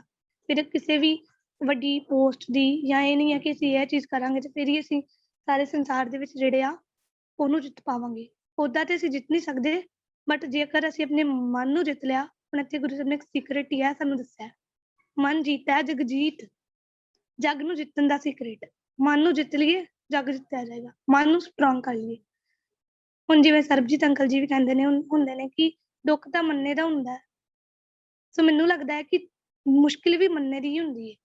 ਮੁਸ਼ਕਿਲ ਨੂੰ ਮੁਸ਼ਕਿਲ ਮੰਨਾਂਗੇ ਤੇ ਮੁਸ਼ਕਿਲ ਲੱਗੇਗੀ, ਬਟ ਜੇ ਉਹਦੇ ਵਿੱਚੋਂ ਵੀ ਕੁਝ ਸਿੱਖੀਏ, ਪੋਜ਼ਿਟਿਵ ਰਹੀਏ ਉਹਦੇ ਵਿੱਚ ਵੀ। ਹੁਣ ਇੱਥੇ ਕੁਐਸਚਨ ਹੀ ਹੈ ਕਿ ਸ਼ੁੱਡ ਵੀ ਗਿਵ ਅਪ? ਹੁਣ ਸਾਨੂੰ ਹਾਰ ਮੰਨਣੀ ਚਾਹੀਦੀ ਹੈ ਜੇਕਰ ਕੋਈ ਆਬਸਟੈਕਲ ਸਾਡੇ ਰਾਸਤੇ ਵਿੱਚ ਆ ਜਾਂਦਾ। ਹੁਣ ਨਾ ਮੈਂ ਇੱਥੇ ਤੁਹਾਨੂੰ ਇੱਕ ਸਟੋਰੀ ਬਤਾਵਾਂਗੀ, the story of Eklavya. Eklavya ਦੀ ਸਟੋਰੀ ਦੱਸਾਂਗੀ, ਠੀਕ ਹੈ ਜੀ। ਫਿਰ ਉਹ ਤੋਂ ਅਸੀਂ ਕਨਕਲੂਡ ਕਰਾਂਗੇ ਕਿ ਸ਼ੁੱਡ ਵੀ ਗਿਵ ਅਪ। ਹੁਣ ਏਕਲਵਿਆ ਜੋ ਸੀਗਾ ਉਹ ਇੱਕ ਯੰਗ ਬॉय ਸੀ ਤੇ ਇੱਕ ਨਾ ਪਿੰਡ ਵਿੱਚ ਰਹਿੰਦਾ ਸੀ। ਕਾਫੀ ਪੁਰਾਣੀ ਗੱਲ ਏ। ਤੇ ਉਹਨੂੰ ਨਾ ਤੀਰ ਅੰਦਾਜ਼ੀ ਦਾ ਬੜਾ ਸ਼ੌਂਕ ਸੀ। ਉਹ ਬੜਾ ਵੱਡਾ ਆਰਚਰ ਬਣਨਾ ਚਾਹੁੰਦਾ ਸੀਗਾ, ਬੜਾ ਵੱਡਾ ਤੀਰ ਅੰਦਾਜ਼ ਬਣਨਾ ਚਾਹੁੰਦਾ ਸੀਗਾ। ਸੋ ਉਹਨੇ ਕੀ ਕੀਤਾ ਕਿ ਉਹਨੇ ਨਾ ਉਹਦੇ ਪਿੰਡ ਵਿੱਚ ਨਾ ਉਦੋਂ ਇੱਕ ਗੁਰੂ ਸੀਗੇ ਜਿਨ੍ਹਾਂ ਦਾ ਨਾਂ ਸੀ ਦਰੋਨਾਚਾਰਿਆ। ਸੋ ਉਹ ਵਿਚਾਰੇ ਨੇ ਕੀ ਕੀਤਾ ਕਿ ਚਲੋ ਮੈਂ ਉੱਥੋਂ ਟਿਊਸ਼ਨ ਲੈ ਲੈਣਾ ਉਹ ਗੁਰੂ ਤੋਂ, ਹੈ ਨਾ, ਕੁਝ ਸਿੱਖ ਲਵਾਂਗਾ ਜੀ। ਸੋ ਉਹਨੇ ਕੀ ਕੀਤਾ ਕਿ ਗੁਰੂ ਆਪਣੇ ਜਿਹੜੇ ਉਹ ਗੁਰੂ ਸੀ ਜੋ ਉਹਨਾਂ ਨੂੰ ਸਿਖਾਉਂਦੇ ਸੀ, ਠੀਕ ਹੈ, ਤੀਰ ਅੰਦਾਜ਼ੀ, ਉਹਨਾਂ ਦੇ ਕੋਲ ਗਏ ਤੇ ਜਾ ਕੇ ਕਿਹਾ ਕਿ ਤੁਸੀਂ ਮੈਨੂੰ ਇਸ ਤਰ੍ਹਾਂ ਗਾਈਡ ਕਰ ਸਕਦੇ ਹੋ। ਤੇ ਉਹਨਾਂ ਨੇ ਨਾ ਕਰ ਦਿੱਤੀ। ਉਹਦੇ ਵਿੱਚ ਵਿਲਿੰਗਨੈਸ ਬੜੀ ਸੀ, ਉਸ ਲੜਕੇ ਦੇ ਵਿੱਚ ਵਿਲਿੰਗਨੈਸ ਬੜੀ ਸੀ, ਇੱਛਾ ਬੜੀ ਸੀ ਕੁਝ ਸਿੱਖਣ ਦੀ। ਉਹਦੇ ਕੋਲ ਟੈਲੈਂਟ ਤਾਂ ਸੀ, ਬਟ ਉਹ ਚਾਹੁੰਦਾ ਸੀ ਮੈਨੂੰ ਸਕਿੱਲ ਦੇ ਵਿੱਚ ਬਦਲਾਂ। ਸੋ ਉਹਨੇ ਕੀ ਕੀਤਾ, ਜਿਹੜਾ ਦਰੋਨਾਚਾਰਿਆ ਕੋਲ ਗਿਆ, ਉਹਨੇ ਨਾ ਕਰ ਦਿੱਤੀ। ਨਾ ਕਿਉਂ ਕੀਤੀ? ਕਿ ਉਹ ਕਹਿੰਦੇ ਨੇ, ਉਹ ਦਰੋਨਾਚਾਰਿਆ ਕਹਿੰਦਾ ਕਿ ਤੂੰ ਤਾਂ ਛੋਟੀ ਕਾਸਟ ਦਾ ਹੈ, ਤੂੰ ਤਾਂ ਲੋਅਰ ਕਾਸਟ ਦਾ ਹੈ, ਮੈਂ ਤੈਨੂੰ ਨਹੀਂ ਸਿਖਾਊਂਗਾ, ਮੇਰਾ ਨਾਮ ਖਰਾਬ ਹੋ ਜਾਏਗਾ। ਇਸ ਚੀਜ਼ ਦੇ ਲਈ ਉਹਨੇ ਜਿਹੜਾ ਹੈ ਉਹਨੂੰ ਨਾ ਕਰ ਦਿੱਤੀ। ਹੁਣ ਕਿੰਨੀ ਵੱਡੀ ਮੁਸ਼ਕਿਲ ਸੀ, ਉਹਨੂੰ ਸਿਖਾਉਣ ਵਾਲਾ ਹੀ ਮੁੜੀ ਜਾ ਰਿਹਾ, ਕਹਿੰਦਾ ਮੈਂ ਸਿਖਾਉਣਾ ਹੀ ਨਹੀਂ ਹੈ। ਸੋ ਹੁਣ ਏਕਲਵਿਆ, ਹੁਣ ਮਤਲਬ ਅੱਜ ਕੱਲ੍ਹ ਦੇਖੀਏ ਤਾਂ ਅੱਜ ਕੱਲ੍ਹ ਤਾਂ ਏਦਾਂ ਦੀ ਕੋਈ ਗੱਲ ਹੀ ਨਹੀਂ ਹੈ ਲੋਅਰ ਕਾਸਟ ਵਗੈਰਾ ਦੀ। ਗੁਰੂ ਅਮਰਦਾਸ ਜੀ ਨੇ ਵੀ ਕਿੰਨਾ ਅੱਛਾ ਉਹ ਚਲਾਇਆ ਸੀਗਾ, ਪਹਿਲੇ ਪੰਗਤ ਪਾਤਸ਼ਾਹ ਸੰਗਤ। ਉਹਨਾਂ ਨੇ ਇਹਨਾਂ ਚੀਜ਼ਾਂ ਤੇ ਕਿੰਨਾ ਕੰਟਰੋਲ ਕੀਤਾ। ਅੱਜ ਕੱਲ੍ਹ ਤਾਂ ਏਦਾਂ ਦੀ ਵੀ ਕੋਈ ਚੀਜ਼ ਨਹੀਂ ਹੈ। ਇਹ ਬੜਾ ਵੱਡਾ ਆਬਸਟੈਕਲ ਸੀਗਾ ਜੇ ਬੰਦਾ ਸਿੱਖ ਹੀ ਨਹੀਂ ਸਕਦਾ ਉਹ ਚੀਜ਼ ਨੂੰ। ਨਾ ਉਦੋਂ ਆਨਲਾਈਨ ਕੋਰਸਿਸ ਸੀਗੇ, ਕੁਝ ਨਹੀਂ ਸੀ। ਅੱਜ ਕੱਲ੍ਹ ਤਾਂ ਸਾਡੇ ਕੋਲ ਟੈਕਨੋਲੋਜੀ ਬੜੀ ਹੈ ਜੀ। ਯੂਸੇਜ ਤਾਂ ਸਾਡੇ ਦੇ ਉੱਪਰ ਹੀ ਹੈ, ਚੂਜ਼ ਤਾਂ ਅਸੀਂ ਕਰਨਾ ਹੈ ਕਿ ਕੀ ਕਰਨਾ ਹੈ ਲਾਈਫ ਦੇ ਵਿੱਚ। ਹੁਣ ਉਹਨੇ ਕੀ ਕੀਤਾ ਕਿ ਉਹਨੇ ਹਾਰ ਨਹੀਂ ਮੰਨੀ। ਕਿੰਨਾ ਵੱਡੀ ਮੁਸ਼ਕਿਲ ਆ ਗਈ, ਨਾ ਆਨਲਾਈਨ ਕੋਰਸਿਸ, ਕੁਝ ਨਹੀਂ ਸੀ। ਉਹਨੇ ਕੀ ਕੀਤਾ ਕਿ ਉਹਨੇ ਨਾ ਮਤਲਬ ਇੱਕ ਖੁੱਲੀ ਜਗ੍ਹਾ ਤੇ ਆ ਕੇ, ਜਿਵੇਂ ਤੁਹਾਨੂੰ ਪਿਕਚਰ ਵਿੱਚ ਦਿਖ ਰਿਹਾ ਹੋਣਾ, ਉਹਨੇ ਨਾ ਮਤਲਬ ਦਰੋਨਾਚਾਰਿਆ ਦੀ ਇੱਕ ਮੂਰਤੀ ਬਣਾ ਕੇ ਨਾ ਤੇ ਉਹਦੇ ਅੱਗੇ ਨਾ ਇੱਕ ਰੁੱਖ ਸੀਗਾ ਤੇ ਉੱਤੇ ਤੀਰਅੰਦਾਜ਼ੀ ਕਰਨੀ ਸਟਾਰਟ ਕਰ ਦਿੱਤੀ, ਪ੍ਰੈਕਟਿਸ ਕਰਨੀ ਸ਼ੁਰੂ ਕਰ ਦਿੱਤੀ ਇੱਕ ਅੱਛਾ ਆਰਚਰ ਬਣਨ ਦੇ ਲਈ। ਉਹਨੇ ਉੱਥੇ ਹੀ ਉਹਨਾਂ ਦੀ, ਅਗਰ ਉਹਨੇ ਨਹੀਂ ਸਿਖਾਇਆ ਤਾਂ ਉਹਨੇ ਮੂਰਤੀ ਬਣਾ ਲਈ ਕਿ ਕੋਈ ਗੱਲ ਨਹੀਂ, ਮੈਂ ਇੱਥੇ ਪ੍ਰੈਕਟਿਸ ਕਰੂੰਗਾ, ਮੈਨੂੰ ਏਦਾਂ ਲੱਗੇਗਾ ਕਿ ਤੁਸੀਂ ਮੈਨੂੰ ਦੇਖ ਰਹੇ ਹੋ, ਮੈਨੂੰ ਇੰਪਰੂਵ ਜਿਹੜਾ ਇਹ ਕਰੋਗੇ, ਮੇਰੀ ਇੰਪਰੂਵਮੈਂਟਸ ਕਰਵਾਓਗੇ। ਸੋ ਤੇ ਲਾਸਟ ਤੇ ਅਗਰ ਅਸੀਂ ਚੋਂ ਕਨਕਲੂਡ ਕਰੀਏ ਤੇ ਜਿਹੜਾ ਏਕਲਵਿਆ ਸੀਗਾ, ਅਸੀਂ ਸਾਰਿਆਂ ਨੇ ਪੜ੍ਹਿਆ ਹੋਣਾ ਹੈ ਛੋਟੀਆਂ ਕਲਾਸਿਸ ਦੇ ਵਿੱਚ, ਇਹ ਚੈਪਟਰ ਵੀ ਹੁੰਦਾ ਹੈ ਸਾਨੂੰ, ਤੇ ਉਹ ਅਰਜੁਨ ਤੋਂ ਵੀ ਵੱਡਾ ਆਰਚਰ ਬਣਿਆ ਸੀ, ਅਰਜੁਨ ਤੋਂ ਵੀ ਵੱਡਾ ਤੀਰਅੰਦਾਜ਼ ਬਣਿਆ ਸੀ ਉਹ। So in the middle of difficulty lies opportunity. ਉਸ ਡਿਫਿਕਲਟੀ ਦੇ ਵਿੱਚ ਹੀ ਓਪਰਚੁਨਿਟੀ ਹੁੰਦੀ ਹੈ। ਇਹ ਸਾਡੇ ਦੇਖਣ ਦਾ ਜਿਹੜਾ ਇਹ ਨਜ਼ਰੀਆ, ਅਸੀਂ ਸਾਡਾ ਨਜ਼ਰੀਆ ਕੀ ਹੈ, ਇਹਦੇ ਤੇ ਡਿਪੈਂਡ ਕਰਦਾ ਹੈ ਕਿ ਅਸੀਂ ਡਿਫਿਕਲਟੀ ਨੂੰ ਡਿਫਿਕਲਟੀ ਦੇਖਣਾ ਹੈ, ਸੌਰੀ ਅਸੀਂ ਜੇ ਸਾਡੇ ਕੋਲ ਸੁੱਖ ਹੈ ਉਹਦੇ ਵਿੱਚ ਵੀ ਡਿਫਿਕਲਟੀ ਦੇਖਣੀ ਹੈ, ਜਾਂ ਫਿਰ ਡਿਫਿਕਲਟੀ ਦੇ ਵਿੱਚ ਵੀ ਅਸੀਂ ਸੁੱਖ ਲੱਭਣਾ ਹੈ, ਓਪਰਚੁਨਿਟੀਜ਼ ਲੱਭਣੀਆਂ ਨੇ। ਸੋ ਇੱਥੋਂ ਅਸੀਂ ਕੀ ਕਨਕਲੂਡ ਕੀਤਾ ਕਿ ਹਾਰ ਨਾ ਮੰਨੀਏ। ਜੇ ਉਸ ਟਾਈਮ ਤੇ ਕਿੰਨਾ ਮਤਲਬ ਨਾ ਟੈਕਨੋਲੋਜੀ ਨਾ ਕੁਝ ਵੀ ਨਹੀਂ ਸੀਗਾ, ਤਾਂ ਏਕਲਵਿਆ ਇੱਕ ਇੰਨਾ ਵੱਡਾ ਆਰਚਰ ਬਣ ਗਿਆ, ਤਾਂ ਅਸੀਂ ਕਿਉਂ ਨਹੀਂ ਕੁਝ ਬਣ ਸਕਦੇ ਜੀ? ਸਾਡੇ ਕੋਲ ਤਾਂ ਕਿੰਨਾ ਕੁਝ, ਕਿੰਨਾ ਮਟੀਰੀਅਲ ਪਿਆ ਹੋਇਆ ਹੈ। ਹੁਣ ਇੱਥੇ ਇੱਕ ਫਰਮਾਨ ਵੀ ਅਸੀਂ ਲਵਾਂਗੇ, ਚਰਨ ਚਰਨ ਗੁਰ ਏਕ ਪੈਡਾ ਜਾਏ ਚਲ, ਸਤਿਗੁਰ ਕੋਟ ਪੈਡਾ ਅੱਗੇ ਹੋਏ ਲੇਤ ਹੈ। ਅਸੀਂ ਪਹਿਲਾਂ ਵੀ ਸੁਣਿਆ ਹੋਇਆ ਜੀ ਫਰਮਾਨ। ਹੁਣ ਇਹਦਾ ਮਤਲਬ ਅਸੀਂ ਜਾਣਦੇ ਹੀ ਹਾਂ ਕਿ ਜੇਕਰ ਅਸੀਂ ਇੱਕ ਕਦਮ ਵਧਾਵਾਂਗੇ ਤਾਂ ਗੁਰੂ ਸਾਹਿਬ ਕਰੋੜਾਂ ਕਦਮ ਅੱਗੇ ਆ ਕੇ ਸਾਡੀ ਬਾਂਹ ਫੜ ਕੇ ਸਾਡੀ ਹੈਲਪ ਕਰਨਗੇ। ਹੁਣ ਸਕਿੱਲਸ ਨਾਲ ਇਹਨੂੰ ਕਿਵੇਂ ਰਿਲੇਟ ਕਰਨਾ ਹੈ ਕਿ ਇਨੀਸ਼ੀਏਟਿਵ, ਜਿਸ ਦਿਨ ਅਸੀਂ ਸ਼ੁਰੂਆਤ ਕਰ ਲਈ ਨਾ, ਇੱਕ ਪੈਰ ਵਧਾ ਲਿਆ ਉਸ ਚੀਜ਼ ਵੱਲ, ਤਾਂ ਗੁਰੂ ਸਾਹਿਬ ਜਿਹੜੇ ਆ ਉਹ ਸਾਡੀ ਖੁਦ ਹੈਲਪ ਕਰਨਗੇ, ਸਾਡੀ ਖੁਦ ਹੈਲਪ ਕਰਨਗੇ। ਉਹ ਸਕਿੱਲ ਨੂੰ ਜਿਹੜਾ ਅਪਣਾਉਣ ਦੇ ਲਈ ਸਾਡੀ ਹੈਲਪ ਕਰਨਗੇ, ਕਰੋੜਾਂ ਕਦਮ ਅੱਗੇ ਆ ਕੇ ਸਾਨੂੰ ਲੈ ਕੇ ਜਾਣਗੇ। ਅੱਛਾ ਤੂੰ ਇਹ ਸਕਿੱਲ ਲੈਣੀ ਹੈ, ਚੱਲ ਮੈਂ ਤੈਨੂੰ ਦਿਵਾਉਂਦਾ, ਇੱਕ ਕਦਮ ਵਧਾਈਏ। ਕਦਮ ਵੀ ਕਿੱਦਾਂ ਵਧਾਉਣਾ ਹੈ? ਅਰਦਾਸ ਕਰਕੇ। ਅਰਦਾਸ ਕਰਕੇ, ਜਿੱਦਣ ਅਸੀਂ ਅਰਦਾਸ ਕਰ ਰਹੀ, ਗੁਰੂ ਸਾਹਿਬ ਨੇ ਖੁਦ ਹੀ ਸਾਨੂੰ ਬਸ ਉਸ ਰਾਸਤੇ ਤੁਰਵਾ ਲੈਣਾ ਹੈ। ਸੋ ਅਰਦਾਸ ਸਾਡਾ, ਅਸੀਂ ਅਰਦਾਸ ਹੀ ਕਰ ਸਕਦੇ ਹਾਂ, ਹੁਣ ਤਾਂ ਸਾਡੇ ਕੁਝ ਹੱਥ ਵਿੱਚ ਨਹੀਂ ਹੈ। ਹੁਣ ਨੈਕਸਟ ਹੈ ਜੀ, formal learning is a method to make your future good, but self learning is an achievement by its own. खुद तो सीखिए, खुद सीखना स्टार्ट करिए। Formal learning is a method to make your future good. Formal learning की है जी, जो ਅਸੀਂ ਸਕੂਲ ਤੋਂ ਲੈਂਦੇ ਆ, ਠੀਕ ਹੈ ਜੀ, ਉਹ ਤਾਂ ਸਾਰੇ ਹੀ ਲੈਂਦੇ ਨੇ। ਜਿਹੜੀ ਕਲਾਸ ਜਿਹੜਾ ਹੋ ਗਿਆ ਉਹੀ ਸਿਲੇਬਸ ਸਾਰਿਆਂ ਨੂੰ ਲੱਗੇਗਾ, ਸਾਰਿਆਂ ਨੂੰ ਪੜ੍ਹਨਾ ਵੀ ਪਏਗਾ, ਠੀਕ ਹੈ ਜੀ। ਸੋ ਅਗਰ ਅਸੀਂ ਸਿੱਖਣਾ ਸ਼ੁਰੂ ਕਰ ਲਿਆ ਨਾ, ਖੁਦ ਤੋਂ ਸਿੱਖਣਾ, ਆਪ ਇਨੀਸ਼ੀਏਟਿਵ ਲੈਣਾ ਸ਼ੁਰੂ ਕਰ ਲਿਆ, ਆਨਲਾਈਨ ਜਾਂ ਕਿੱਦਾਂ ਵੀ, ਸੋ ਇਹ ਇੱਕ ਬੜੀ ਵੱਡੀ ਅਚੀਵਮੈਂਟ ਹੈ, ਆਪਣੇ ਆਪ ਵਿੱਚ ਹੀ ਬੜੀ ਵੱਡੀ ਅਚੀਵਮੈਂਟ ਹੈ ਕਿ ਅਸੀਂ ਸਿੱਖਣਾ ਸ਼ੁਰੂ ਕੀਤਾ। ਹੁਣ ਇੱਥੇ ਇੱਕ ਮੈਂ ਲਿਖੀ ਹੋਈ ਗੱਲ ਕਿ ਅਨੋਖੇਪਨ ਦਾ ਤਾਂ ਦੂਜਾ ਨਾਮ ਹੀ ਸਿੱਖੀ ਹੈ। ਮਤਲਬ ਇੱਥੇ ਮੈਂ ਇਹ ਚੀਜ਼ ਕਿਉਂ ਲਿਖੀ, ਕਿਉਂਕਿ ਫਾਰਮਲ ਲਰਨਿੰਗ ਤਾਂ ਸਾਰੇ ਹੀ ਲੈ ਲੈਂਦੇ ਨੇ, ਪਰ ਕੋਈ ਯੂਨੀਕ ਮਾਈਂਡਸ ਹੀ ਹੁੰਦੇ ਨੇ ਜੋ ਜਿਹੜੇ ਨੇ ਉਹ ਸਕਿੱਲਸ ਵੀ ਲੈਂਦੇ ਨੇ, ਆਪਣੇ ਆਪ ਨੂੰ ਜਿਹੜਾ ਜ਼ਿੰਦਗੀ ਵਿੱਚ ਅੱਗੇ ਵਧਾਉਂਦੇ ਰਹਿੰਦੇ ਨੇ, ਉੱਥੇ ਕੀ ਨਹੀਂ ਟਿਕਦੇ। ਸੋ ਸਿੱਖ ਤਾਂ ਹੈ ਹੀ ਯੂਨੀਕ ਜੀ, ਉਹਦਾ ਪਹਿਰਾਵਾ ਦੇਖ ਲਓ, ਠੀਕ ਹੈ। ਹੁਣ ਬਾਹਰੀਪਨ ਜਿਹੜਾ ਹੈ ਸਾਡਾ ਇੰਨਾ ਯੂਨੀਕ ਹੈਗਾ ਹੈ, ਸਾਨੂੰ ਅਸੀਂ ਹਜ਼ਾਰਾਂ ਦੇ ਵਿੱਚੋਂ, ਕਰੋੜਾਂ ਦੇ ਵਿੱਚੋਂ ਪਹਿਚਾਨੇ ਜਾ ਸਕਦੇ ਹਾਂ। ਤੇ ਫਿਰ ਅਸੀਂ ਨਾ ਆਪਣੀ ਜਿਹੜੀ ਥਿੰਕਿੰਗ ਹੈ ਉਹਨੂੰ ਵੀ ਇੱਦਾਂ ਦਾ ਅਨੋਖਾ ਬਣਾ ਲਈਏ, ਅਨੋਖੀ ਥਿੰਕਿੰਗ ਬਣਾਈਏ, ਯੂਨੀਕ, ਜਿਹੜੀਆਂ ਚੀਜ਼ਾਂ ਦੂਜੇ ਵਿੱਚ ਨਹੀਂ ਨੇ ਆਪਣੇ ਵਿੱਚ ਲੈ ਕੇ ਆਈਏ, ਜੋ ਗੁਰੂ ਸਾਹਿਬ ਵੀ ਸਾਨੂੰ ਕਹਿ ਰਹੇ ਨੇ, ਉਹ ਵੀ ਸਕਿੱਲਸ ਵੀ, ਸਿੱਖੀ ਦਾ ਵੀ ਨਾਮ ਰੋਸ਼ਨ ਕਰੀਏ। ਕਰਤਾ ਪੁਰਖ, ਹੀ ਇਜ਼ ਦ ਕ੍ਰੀਏਟਰ, ਕਿੰਨਾ ਕ੍ਰੀਏਟਿਵ ਹੈ ਖੁਦ ਹੀ ਉਹ, ਸਾਰੀ ਦੁਨੀਆ ਦੇਖ ਰਿਹਾ ਹੈ ਬਣਾ ਕੇ। ਹੁਣ ਅਸੀਂ ਵੀ ਉਹਦੇ ਛੋਟੇ ਛੋਟੇ ਕ੍ਰੀਏਟਰਸ ਹਾਂ, ਕਿਉਂਕਿ ਗੁਰੂ ਸਾਹਿਬ ਤਾਂ ਕਹਿੰਦੇ ਨੇ ਕਿ ਹਰ ਜਨ ਹਰ ਅੰਤਰ ਨਹੀਂ, ਨਾਨਕ ਸਾਚੀ ਮਾਨ। ਪ੍ਰਭੂ ਤੇ ਉਹਦੇ ਜਨ ਵਿੱਚ ਕੋਈ ਅੰਤਰ ਹੀ ਨਹੀਂ ਹੈ। ਇਹ ਗੱਲ ਨੂੰ ਮੰਨੋ, ਇਹ ਗੱਲ ਨੂੰ ਸੱਚ ਮੰਨੋ, ਤੇ ਫਿਰ ਉਹਦੇ ਵਰਗਾ ਬਣਨਾ ਹੈ। ਤੇ ਅਗਰ ਉਹ ਕ੍ਰੀਏਟਰ ਹੈ ਤਾਂ ਅਸੀਂ ਵੀ ਕ੍ਰੀਏਟਿਵ ਬਣੀਏ, ਮਿਨੀ ਕ੍ਰੀਏਟਿਵ ਜੀ ਬਣ ਜਾਈਏ ਜੀ। ਹੁਣ ਸਰਬਜੀਤ ਅੰਕਲ ਇੱਥੇ ਵੀ ਇੱਕ ਗੱਲ ਕਹਿੰਦੇ ਹੁੰਦੇ ਨੇ ਕਿ ਸਾਰੇ ਚੱਕੀਏ ਵੰਡ ਕੇ ਚੱਕੀਏ, ਤੇ ਮੈਨੂੰ ਲੱਗਦਾ ਹੈ ਕਿ ਇੱਕ ਗੱਲ ਹੋਰ ਅਸੀਂ ਐਡ ਕਰ ਲਈਏ ਕਿ ਸਾਰੇ ਪੜ੍ਹੀਏ ਵੰਡ ਕੇ ਪੜ੍ਹੀਏ। Sharing knowledge is power. सारे पढ़िए, वंड के पढ़िए। बोलो जी एक बारी अपने अपने घर में बैठे जी, सारे पढ़िए, वंड के पढ़िए। जी सब तो वड्डी एग्जाम्पल ਤਾਂ ਸਾਡਾ ਐਜੂਕੇਟ ਪੰਜਾਬ ਪ੍ਰੋਜੈਕਟ ਖੁਦ ਹੀ ਹੈ ਜੀ। ਤੁਸੀਂ ਬਾਹਰ ਕਿੱਥੇ ਜਾਣਾ ਹੈ, ਸਾਰਿਆਂ ਨੂੰ ਪੜ੍ਹਾ ਰਹੇ ਨੇ। ਵੰਡ ਕੇ ਪੜ੍ਹੀਏ, ਛਕੀਏ ਵੀ ਤੇ ਪੜ੍ਹੀਏ ਵੀ। ਅਗਰ ਸਾਡੇ ਕੋਲ ਕੋਈ ਸਕਿੱਲਸ ਨੇ ਸਾਨੂੰ ਆਪਣੇ ਜੂਨੀਅਰਸ ਨਾਲ ਸ਼ੇਅਰ ਕਰੀਏ, ਵੰਡ ਕੇ ਪੜ੍ਹੀਏ। ਹੁਣ ਇੱਥੇ ਗੁਰੂ ਸਾਹਿਬ ਇੱਕ ਫਰਮਾਨ ਵੀ ਜਿਵੇਂ ਸਾਨੂੰ ਦੱਸਦੇ ਨੇ, ਕਹਾਵਾ ਖਰਚਾ ਹੈ ਰਲ ਮਿਲ ਪਾਈ, ਟੋਟ ਨਾ ਆਵੈ ਵੱਧ ਹੋ ਜਾਈ। ਗੁਰੂ ਸਾਹਿਬ ਕਹਿੰਦੇ ਨੇ ਰਲ ਮਿਲ ਕੇ ਜੇਕਰ ਤੁਸੀਂ ਛਕੋਗੇ ਤਾਂ ਤੁਹਾਨੂੰ ਕਦੀ ਵੀ ਘਾਟ ਨਹੀਂ ਆਏਗੀ। ਸੋ ਮੈਨੂੰ ਲੱਗਦਾ ਹੈ ਰਲ ਮਿਲ ਕੇ ਪੜਾਂਗੇ ਨਾ ਤਾਂ ਕਦੀ ਵੀ ਬੈਕਵਰਡ ਨਹੀਂ ਆਵਾਂਗੇ, ਹਮੇਸ਼ਾ ਅੱਗੇ ਅੱਗੇ ਜਾਈ ਜਾਵਾਂਗੇ, ਮੂਵ ਕਰਦੇ ਜਾਵਾਂਗੇ। ਅੱਜ ਇਸ ਪੌੜੀ ਤੇ ਸੀ, ਕੱਲ ਅਗਲੀ ਪੌੜੀ ਤੇ ਚਲ ਜਾਵਾਂਗੇ।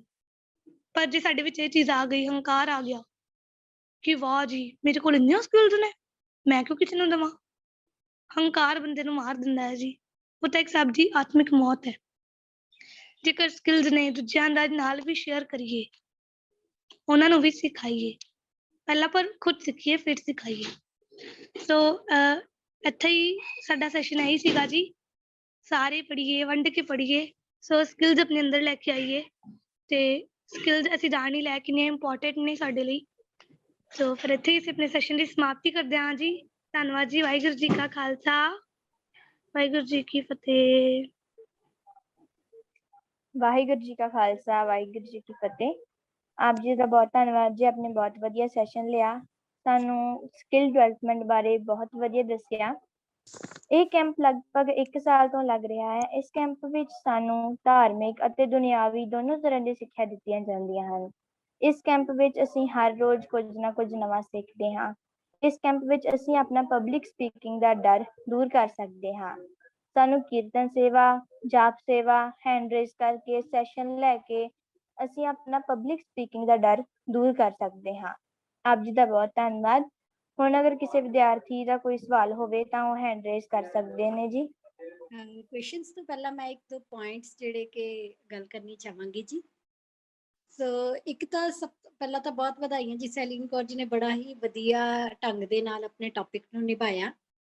ਤੇ ਮੈਂ ਬੇਨਤੀ ਕਰਾਂਗੀ ਸੈਲੀਨ ਕੌਰ ਜੀ, ਥੋੜਾ ਜਿਹਾ ਦੱਸੋਗੇ ਵੀ ਜਿੱਦਾਂ ਕਿ ਤੁਸੀਂ ਵੀ 1 ਸਾਲ ਪਹਿਲਾਂ ਹੁਣੇ ਜਿੱਦਾਂ ਤੁਸੀਂ ਸਵੋਟ ਐਨਾਲਿਸਿਸ ਦੀ ਗੱਲ ਕੀਤੀ ਨਾ, ਉਹ ਮੀਨਸ ਓਪਰਚੁਨਿਟੀਜ਼। ਰਿਪੀਟ ਕਰੀਏ ਜੀ, ਮੇਰਾ ਡਾਟਾ ਡ੍ਰੌਪ ਹੋ ਗਿਆ ਸੀ ਜੀ। ਓਕੇ ਜੀ, ਮੈਂ ਗੱਲ ਕਰ ਰਹੀ ਸੀ, ਅਸੀਂ ਗੱਲ ਕੀਤੀ ਅੱਜ ਸਵੋਟ ਐਨਾਲਿਸਿਸ ਦੀ ਨਾ। ਸਾਰਿਆਂ ਨੇ ਨੋਟ ਕੀਤਾ ਜੀ ਸਵੋਟ analysis, strengths, ਵੀਕਨੈਸਿਸ, opportunities and threats. ਔਰ ਸਾਰੇ ਜਣੇ ਕੀ ਕਹਿ ਰਹੇ ਕਿ ਕਰੋਨਾ ਮਤਲਬ ਅਸੀਂ ਬੜੇ ਔਖੇ ਆ, ਪਰ ਕਈਆਂ ਨੇ ਇਹਨੂੰ ਓਪਰਚੁਨਿਟੀ ਦੇ ਤੌਰ ਤੇ ਲਿਆ। ਮੈਨੂੰ ਲੱਗਦਾ ਸੈਲੀਨ ਕੌਰ ਜੀ ਤੁਸੀਂ ਵੀ ਸ਼ਾਇਦ ਇਹਨੂੰ ਓਪਰਚੁਨਿਟੀ ਦੇ ਤੌਰ ਤੇ ਯੂਜ਼ ਕਰਕੇ, ਤੁਹਾਨੂੰ ਕੀ ਲੱਗਦਾ ਕਿ 1 ਸਾਲ ਪਹਿਲਾਂ ਤੁਹਾਡੀ ਲਾਈਫ ਕਿੱਦਾਂ ਸੀ ਤੇ ਅੱਜ ਤੁਹਾਡੇ ਤੁਸੀਂ ਆਪਣੇ ਵਿੱਚ ਕੀ ਚੇਂਜਸ ਦੇਖਦੇ ਹੋ, ਥੋੜਾ ਜਿਹਾ ਸ਼ੇਅਰ ਕਰੋਗੇ ਜੀ। ਹਾਂਜੀ, ਜਿਵੇਂ ਅਸੀਂ ਇਹੀ ਦੇਖ ਸਕਦੇ ਹਾਂ ਜੀ, ਹੁਣ ਪਹਿਲਾਂ ਨਾ ਮੈਂ ਸੱਚ ਕਹਾਂ ਤੇ ਮੇਰੇ ਕੋਲ ਕੋਈ ਵੀ ਸਕਿੱਲ ਨਹੀਂ ਸੀ। ਮੈਨੂੰ ਮਤਲਬ ਆ ਜੋ ਹੁਣ ਜ਼ੂਮ ਮਿਲਿਆ ਤੇ ਮਤਲਬ ਗੁਰੂ ਸਾਹਿਬ ਨੇ ਜਦੋਂ ਬਖਸ਼ਿਸ਼ ਕੀਤੀ, ਫਿਰ ਮੈਂ ਇੱਥੇ ਬੋਲਣਾ ਸਟਾਰਟ ਕੀਤਾ, ਹੈ ਨਾ ਜੀ। ਤੇ ਹੁਣ ਮੈਂ ਇਹ ਨਹੀਂ ਕਹਾਂਗੀ ਕਿ ਮੈਂ ਅੱਛਾ ਬੋਲ ਰਹੀ ਹਾਂ, ਗੁਰੂ ਸਾਹਿਬ ਖੁਦ ਨੇੜੇ ਬੈਠ ਕੇ ਜਿੰਨੀ ਪ੍ਰੈਕਟਿਸ ਹੋ ਰਹੀ ਹੈ ਖੁਦ ਹੀ ਬੁਲਵਾਈ ਜਾ ਰਹੇ ਨੇ। ਬਸ ਇੱਕ ਤਾਂ ਮੇਰੀ ਸਪੀਕਿੰਗ ਸਕਿੱਲ ਕਿੰਨੀ ਅੱਛੀ ਹੋ ਗਈ ਹੈ ਪ੍ਰੈਕਟਿਸ ਦੇ ਨਾਲ। ਬਸ ਮੈਂ ਖੁਦ ਨਹੀਂ ਕੀਤੀ, ਵਾਹਿਗੁਰੂ ਜੀ ਨੇ ਪ੍ਰੈਕਟਿਸ ਕਰਵਾਈ ਗਏ, ਮੈਂ ਕਰੀ ਗਈ ਤੇ ਹੁਣ ਸਪੀਕਿੰਗ ਸਕਿੱਲਸ ਜਿਹੜੀਆਂ ਅੱਛੀਆਂ ਹੋ ਗਈਆਂ ਨੇ। ਦੂਜੀ ਗੱਲ, ਹੁਣ ਜਿਵੇਂ ਮੈਨੂੰ ਪਿੱਛੇ ਮੈਂ ਆਪਣਾ ਜਿਹੜਾ ਐਕਸਪੀਰੀਅੰਸ ਵੀ ਸ਼ੇਅਰ ਕੀਤਾ ਸੀ ਕਿ ਮੈਨੂੰ ਜਿਹੜਾ ਬਾਬਾ ਜੀ ਨੇ ਰਿਵਾਰਡ ਵੀ ਦਿੱਤਾ ਸੀਗਾ ਜੀ, ਉਹੀ ਕਿ ਮੈਂ ਸਾਰੇ ਕੈਂਪਸ ਅਟੈਂਡ ਕੀਤੇ। ਹੁਣ ਲੋਕਡਾਊਨ ਤੋਂ ਪਹਿਲਾਂ ਕਿੰਨੀਆਂ ਚੀਜ਼ਾਂ ਸੀ, ਹੁਣ ਜਿਵੇਂ ਪਹਿਲਾਂ ਮੈਂ ਇੱਕ ਗੱਲ ਕਹਾਂ ਤਾਂ ਮੈਂ ਵੀ ਗੁੱਸਾ ਕਰਦੀ ਸੀ, ਮੈਂ ਅਲੱਗ ਨਹੀਂ ਹਾਂ ਤੁਹਾਡੇ ਨਾਲੋਂ, ਜਿਵੇਂ ਦੇ ਅਸੀਂ ਸਾਰੇ ਇੱਕੋ ਜਿਹੇ ਹਾਂ ਜੀ।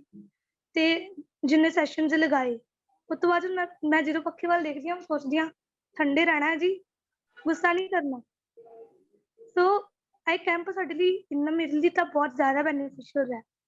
ਅਗਰ ਹੁਣ ਕੁਲਵੰਤ ਮੈਮ ਵਾਲੇ ਕੈਂਪ ਦੀ ਗੱਲ ਕਰੀਏ ਤੇ ਉਹਦੇ ਵਿੱਚੋਂ ਮੈਂ ਪਹਿਲਾਂ ਮੇਰੀ ਮਤਲਬ ਇੰਗਲਿਸ਼ ਬੜੀ ਸਟਰੋਂਗ ਹੋ ਗਈ ਹੈ, ਪਹਿਲਾਂ ਨਾਲੋਂ ਤਾਂ ਬਹੁਤ ਜ਼ਿਆਦਾ। ਹੁਣ ਉਹ ਕੈਂਪ ਵੀ ਮੇਰੇ ਲਈ ਕਿੰਨਾ ਹੈਲਪਫੁਲ ਰਿਹਾ। ਸੁਕ੍ਰਿਤ ਕੈਂਪ ਦੀ ਗੱਲ ਕਰੀਏ ਤੇ ਉਧਰ ਵੀ ਮੈਂ ਜਾਂਦੀ ਰਹੀ, ਤੇ ਐਜੂਕੇਟ ਪੰਜਾਬ ਪ੍ਰੋਜੈਕਟ ਇਹ ਵਾਲੇ ਜਿਹੜੇ ਪਰਸਨੈਲਿਟੀ ਡਿਵੈਲਪਮੈਂਟ ਕੈਂਪ ਦੇ ਵਿੱਚ ਇੱਥੇ ਤਾਂ ਮੈਂ ਸ਼ੁਰੂਆਤ ਕੀਤੀ ਸੀ ਬੋਲਣ ਦੀ, ਸਭ ਕੁਝ ਕਰਨ ਦੀ। ਤੇ ਜਿੰਨੇ ਕੰਪੀਟੀਸ਼ਨ ਵਿੱਚ ਮੈਂ ਪਾਰਟ ਲਿਆ, ਰਾਈਟਿੰਗ ਸਕਿੱਲਸ ਵੀ ਹੁਣ ਉਹਦੇ ਨਾਲ ਮੇਰੀਆਂ ਐਸੇ ਕੰਪੀਟੀਸ਼ਨ ਸੀਗੇ ਉਹਦੇ ਵਿੱਚ ਪਾਰਟ ਲਿਆ। ਹੁਣ ਰਾਈਟਿੰਗ ਸਕਿੱਲਸ ਨੇ, ਹੁਣ ਮੇਰੇ ਅਖਬਾਰ ਵਿੱਚ ਆਰਟੀਕਲਸ ਵੀ ਵਾਹਿਗੁਰੂ ਦੀ ਕਿਰਪਾ ਦੇ ਨਾਲ ਛਪਦੇ ਨੇ ਜੀ। ਉਹ ਵੈਸੇ ਹੁਣੇ ਹੀ ਇਸ਼ਾਰਾ ਕਰਦੇ ਨੇ ਕਿ ਨਹੀਂ ਛਪਨੇ ਤਾਂ ਨਹੀਂ ਛਪਣਗੇ ਜੀ, ਪਰ ਮੈਨੂੰ ਲੱਗਦਾ ਹੈ ਕਿ ਉਹਨਾਂ ਨੇ ਹੁਣੇ ਹੀ ਇਸ਼ਾਰਾ ਕੀਤਾ ਹੈ ਮੈਨੂੰ ਕਿ ਛਪਣਗੇ ਬੇਟਾ ਹਾਲੇ, ਸੋ ਉਹ ਛਪ ਰਹੇ ਨੇ। ਰਾਈਟਿੰਗ ਸਕਿੱਲਸ ਉਹ ਅੱਛੀਆਂ ਕਰ ਰਹੇ ਨੇ, ਸੋ ਅਸੀਂ ਉਹਦੇ ਲਈ ਵੀ ਜਿਹੜਾ ਹੈ ਅਪਲਾਈ ਕਰੀਏ, ਜਿਹੜੇ ਆਰਟੀਕਲਸ ਵੀ ਲਿਖੀਏ। ਸੋ ਆਈ ਜੀ। ਮੇਰੇ ਕੁਝ ਚੇਂਜਸ ਸੀਗੇ ਜੀ। ਬਹੁਤ ਵਧੀਆ ਜੀ। ਮੇਰਾ ਸਵਾਲ ਪੁੱਛਣ ਦਾ ਮਕਸਦ ਇਹ ਸੀ ਕਿ ਬਹੁਤ ਸਾਰੇ ਸਟੂਡੈਂਟਸ ਆ ਅਸੀਂ ਜਿਹੜੇ 1 ਸਾਲ ਤੋਂ ਨਾ ਰੈਗੂਲਰ ਹੈਗੇ ਆ।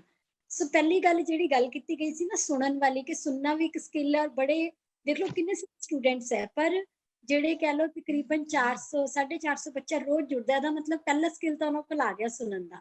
ਸੋ ਬਹੁਤ ਵਧੀਆ ਜੀ। ਔਰ ਦੂਸਰੀ ਇੱਕ ਤੁਸੀਂ ਗੱਲ ਕੀਤੀ ਪੱਖੇ ਤੋਂ ਸਿੱਖਣ ਵਾਲੀ, ਹਨਾ। ਇੱਕ ਗੱਲ ਪੱਖੇ ਤੋਂ ਹੋਰ ਵੀ ਸਿੱਖਣ ਨੂੰ ਮਿਲਦੀ ਹੈ। ਸੋ ਉਹਦੇ ਵਾਸਤੇ ਮੈਂ ਗੱਲ ਕਰਾਂਗੀ ਕਿ ਤੁਸੀਂ ਕਦੇ ਦੇਖੋ ਸਰਦੀਆਂ ਦੇ ਵਿੱਚ ਤੁਹਾਨੂੰ ਪੱਖਾ ਬਹੁਤਾ ਸਾਫ਼ ਨਹੀਂ ਕਰਨਾ ਪੈਂਦਾ, ਪਰ ਗਰਮੀਆਂ 'ਚ ਤੁਸੀਂ ਹਰ 10-15 ਦਿਨ ਬਾਅਦ ਤੁਹਾਨੂੰ ਪੱਖਾ ਸਾਫ਼ ਕਰਨਾ ਪੈਂਦਾ ਹੈ। ਕਦੇ ਨੋਟਿਸ ਕੀਤਾ ਤੁਸੀਂ? ਗਰਮੀਆਂ ਵਿੱਚ ਪੱਖੇ ਤੇ ਮਿੱਟੀ ਜੰਮਦੀ ਹੈ ਜਾਂ ਉਹਦੇ ਤੇ ਮਿੱਟੀ ਲੱਗਦੀ ਹੈ, ਪਰ ਸਰਦੀਆਂ 'ਚ ਨਹੀਂ ਲੱਗਦੀ। ਕੋਈ ਰੀਜ਼ਨ ਦੱਸ ਸਕਦੇ? ਮੈਂ ਪਹਿਲਾਂ ਉਹ ਵਾਲੇ ਹੈਂਡ ਰੇਜ਼ ਜਿਹੜੇ ਡਾਊਨ ਕਰ ਰਹੀ ਹਾਂ, ਦੁਬਾਰਾ ਹੈਂਡ ਰੇਜ਼ ਕਰ ਲੈਣੇ। ਇਹ ਵਾਲੇ ਕੁਐਸਚਨ ਦਾ ਕਿਸੇ ਨੂੰ ਆਨਸਰ ਪਤਾ ਹੋਵੇ ਕਿ ਗਰਮੀਆਂ ਵਿੱਚ ਜਿਹੜਾ ਪੱਖਾ ਹੈ ਉਹਦੇ ਤੇ ਮਿੱਟੀ ਲੱਗਦੀ ਹੈ। ਵੈਰੀ ਗੁੱਡ, 2 ਹੈਂਡ ਰੇਜ਼ ਹੋਏ ਨੇ। ਹਾਂਜੀ, ਮੈਂ ਬੜੀ ਕੁਇਕਲੀ ਕਰਾਂਗੀ ਕਿਉਂਕਿ ਆਪਣੇ ਕੋਲ ਟਾਈਮ ਘੱਟ ਹੈ। ਹਾਂਜੀ, ਸ਼ਿਵਰਜੀਤ ਕੌਰ ਜੀ ਆਪਣੇ ਮਾਈਕ ਨੂੰ ਅਨਮਿਊਟ ਕਰੋ, ਬੜੇ ਬਰੀਫਲੀ ਆਨਸਰ ਕਰੋ। ਵਾਹਿਗੁਰੂ ਜੀ ਕਾ ਖਾਲਸਾ ਵਾਹਿਗੁਰੂ ਜੀ ਕੀ ਫਤਿਹ ਜੀ।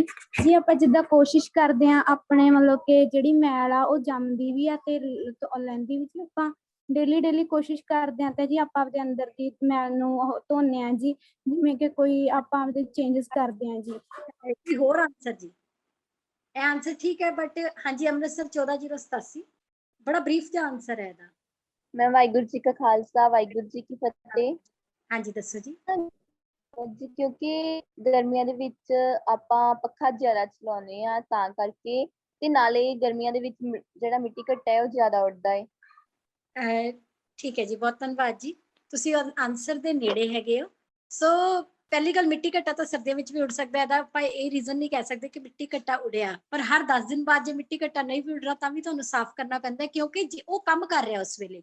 ਜਿਹੜਾ ਕੰਮ ਕਰੇਗਾ ਉਹਦੇ ਤੋਂ ਗਲਤੀ ਹੋ ਸਕਦੀ ਹੈ, ਉਹਦੇ ਤੇ ਉਂਗਲ ਵੀ ਚੱਕੀ ਜਾ ਸਕਦੀ ਹੈ, ਪਰ ਅਸੀਂ ਛੱਡਣਾ ਨਹੀਂ। ਹੁਣ ਜਿਹੜਾ ਤਾਂ ਵਿਹਲਾ ਹੈ, ਜਿਹਨੇ ਕੋਈ ਕੰਮ ਨਹੀਂ ਕੀਤਾ, ਨਾ ਉਹਨੇ ਕੋਈ ਗਲਤੀ ਕਰਨੀ ਹੈ, ਨਾ ਉਹਦਾ ਕਦੇ ਨਾਮ ਅੱਗੇ ਆਣਾ। ਅਸੀਂ ਕਈ ਵਾਰ ਕਹਿੰਦੇ ਆ ਨਾ ਵੀ ਇਹ ਤਾਂ ਕਦੇ ਗਲਤੀ ਨਹੀਂ ਕਰਦਾ, ਪਹਿਲੇ ਦੇਖੀ ਉਹਨੇ ਕਦੇ ਕੰਮ ਕੀਤਾ। ਸੋ ਇਸ ਗੱਲ ਤੋਂ ਪਹਿਲੀ ਗੱਲ, ਕਦੇ ਨਾ ਘਬਰਾਈਏ ਕਿ ਸਾਡੇ ਕੋਲੋਂ ਗਲਤੀ ਹੋਈ ਹੈ। ਸਕਿੱਲ ਦੇ ਵਿੱਚ ਸਭ ਤੋਂ ਇੰਪੋਰਟੈਂਟ ਗੱਲ ਹੈ। ਦੂਸਰੀ ਗੱਲ ਹੈ, ਇੱਕ ਚੀਜ਼ ਅਸੀਂ ਅੱਜ ਸਾਰੇ ਜਿਹੜੇ ਬੈਠੇ ਆ ਨਾ, ਅਲੱਗ-ਅਲੱਗ ਇਲਾਕਿਆਂ ਤੋਂ ਬੈਠੇ ਆ, ਹਨਾ। ਇੱਕ ਗੱਲ ਯਾਦ ਰੱਖੀਏ ਕਿ ਇੰਟਰਨੈਟ ਨੇ ਸਾਨੂੰ ਸਾਰਿਆਂ ਨੂੰ ਲੈਵਲ ਕਰ ਦਿੱਤਾ। ਕੋਈ ਇਹ ਨਹੀਂ ਕਹਿ ਸਕਦਾ ਮੈਂ ਛੋਟੇ ਸ਼ਹਿਰ ਤੋਂ, ਮੈਂ ਵੱਡੇ ਸ਼ਹਿਰ ਤੋਂ। ਅਸੀਂ ਹੁਣ ਇੰਟਰਨੈਟ ਦੇ ਮਾਧਿਅਮ ਰਾਹੀਂ ਹਰ ਚੀਜ਼ ਉਹ ਸਿੱਖ ਸਕਦੇ ਆ ਜੋ ਕਿ ਇੱਕ ਅਮਰੀਕਾ ਬੈਠਾ ਬੰਦਾ ਸਿੱਖ ਸਕਦੇ ਆ। ਸੋ ਇਸ ਕਰਕੇ ਪਹਿਲਾਂ ਤਾਂ ਹੁਣ ਇਹ ਸਾਡੇ ਵਾਸਤੇ ਇੱਕ ਬੜੀ ਵਧੀਆ ਇੱਕ ਓਪਰਚੁਨਿਟੀ ਹੈ, ਕਰੋਨਾ ਨੇ ਵੀ ਇੱਕ ਸਾਨੂੰ ਦਿੱਤੀ ਹੈ ਕਿ ਅਸੀਂ ਹੁਣ ਅੱਗੇ ਵਧਣ ਦੇ ਲਈ ਹੋਰ ਅੱਗੇ ਹੋਏ ਆ। ਔਰ ਇੱਕ ਹੋਰ ਜਿਹੜੀ ਸਭ ਤੋਂ ਇੰਪੋਰਟੈਂਟ ਗੱਲ, ਤੁਹਾਨੂੰ ਸਾਰਿਆਂ ਨੂੰ ਕਿਹਾ ਜਾਂਦਾ ਨੇ ਕਿ ਆਪਣੇ ਫੀਡਬੈਕ ਲਿਖ ਕੇ ਭੇਜੋ। ਅੱਜ ਗੱਲ ਹੋ ਰਹੀ ਸੀ ਰਾਈਟਿੰਗ ਸਕਿੱਲਸ ਦੀ। ਜਦੋਂ ਤੁਸੀਂ ਫੀਡਬੈਕ ਲਿਖ ਕੇ ਭੇਜਣਾ ਕਰੋਗੇ ਨਾ, ਕੁਝ ਬੱਚੇ ਪਤਾ ਹੀ ਕਰਦੇ ਆ, ਰੋਜ਼ ਦਾ ਸੇਮ ਫੀਡਬੈਕ ਹੁੰਦਾ, ਕੈਂਪ ਬਹੁਤ ਵਧੀਆ ਸੀ ਜੀ, ਮੈਨੂੰ ਬੜਾ ਕੁਝ ਸਿੱਖਣ ਨੂੰ ਮਿਲਿਆ ਸੀ। ਸਾਰੇ ਫੀਡਬੈਕਸ ਪੜ੍ਹਦੇ ਆ ਨਾ, ਫਿਰ ਉਹਨੂੰ ਕਾਪੀ ਪੇਸਟ ਕਰਕੇ, ਡੇਟ ਚੇਂਜ ਕਰਕੇ, ਨਾਮ ਚੇਂਜ ਕਰਕੇ ਭੇਜ ਦਿੰਦੇ ਆ ਵੀ ਅੱਜ ਬੁਲਾ ਰਹੇ ਸੀ। ਪਰ ਜੇ ਤੁਸੀਂ ਰੋਜ਼ ਨਵਾਂ ਕੁਝ ਲਿਖੋਗੇ ਨਾ, ਇਹਦੇ ਨਾਲ ਤੁਹਾਡੀਆਂ ਰਾਈਟਿੰਗ ਸਕਿੱਲਸ ਹੋਰ ਇੰਪਰੂਵ ਹੋਣਗੀਆਂ। ਸੋ ਜ਼ਰੂਰ ਕੋਸ਼ਿਸ਼ ਕਰੀਏ, ਪਹਿਲੀ ਗੱਲ ਆਪਣਾ ਫੀਡਬੈਕ ਜ਼ਰੂਰ ਭੇਜੀਏ। ਸੈਕੰਡਲੀ ਨਿਊ ਵਰਡਸ ਦੇ ਵਿੱਚ ਭੇਜੀਏ। ਸੋਚੀਏ ਮੈਂ ਕੱਲ ਇਹ ਵਾਲੇ ਵਰਡਸ ਯੂਜ਼ ਕੀਤੇ ਸੀ, ਅੱਜ ਮੈਂ ਕੁਝ ਨਵਾਂ ਵਰਡ ਯੂਜ਼ ਕਰਾਂ। ਨਹੀਂ ਸਮਝ ਆਉਂਦੀ, ਆਪਣੇ ਟੀਚਰਸ ਤੋਂ ਪੁੱਛੀਏ, ਵਾਇਸਿਸ ਤੋਂ ਪੁੱਛੀਏ, ਮੈਂ ਨਵਾਂ ਵਰਡ ਇਹਦੇ ਲਈ ਹੋਰ ਕਿਹੜਾ ਵਰਡ ਹੋ ਸਕਦਾ ਹੈ। ਔਰ ਇੱਕ ਗੱਲ ਮੈਂ ਹੋਰ ਕਹਿਣਾ ਚਾਹਨੀ ਹਾਂ, ਸਕਿੱਲਸ ਦੀ ਗੱਲ ਕੀਤੀ ਹੈ, ਜਿੱਥੇ ਅਸੀਂ ਰਾਈਟਿੰਗ ਸਕਿੱਲਸ ਕਰਨੀ ਹੈ, ਜਿੱਥੇ ਅਸੀਂ ਲਿਸਨਿੰਗ ਸਕਿੱਲਸ ਕਰਨੀ ਹੈ, ਕਮਿਊਨੀਕੇਸ਼ਨ ਸਕਿੱਲਸ ਕਰਨੀ ਹੈ, ਇੱਕ ਸਕਿੱਲਸ ਹੋਰ ਹੁੰਦੀਆਂ ਨੇ, ਡਰਾਈਵਿੰਗ ਸਕਿੱਲਸ। ਸਾਨੂੰ ਸਾਰਿਆਂ ਨੂੰ ਘੱਟੋ ਘੱਟ ਸਾਈਕਲ, ਸਕੂਟੀ, ਹਨਾ, ਇਹ ਤਾਂ ਆਉਣਾ ਹੀ ਚਾਹੀਦਾ ਹੈ। ਤੇ ਹੋ ਸਕੇ ਅੱਗੋਂ ਹੁਣ ਸਾਡੇ ਸਾਰਿਆਂ ਦੇ ਘਰਾਂ 'ਚ ਸਕੂਟਰ ਤਾਂ ਅੱਜ ਕੱਲ੍ਹ ਸਾਰਿਆਂ ਦੇ ਘਰਾਂ 'ਚ ਨਹੀਂ ਹੁੰਦਾ, ਪਰ ਜਿਨ੍ਹਾਂ ਦੇ ਕੋਲ ਹੁੰਦਾ ਜ਼ਰੂਰ ਸਿੱਖੀਏ।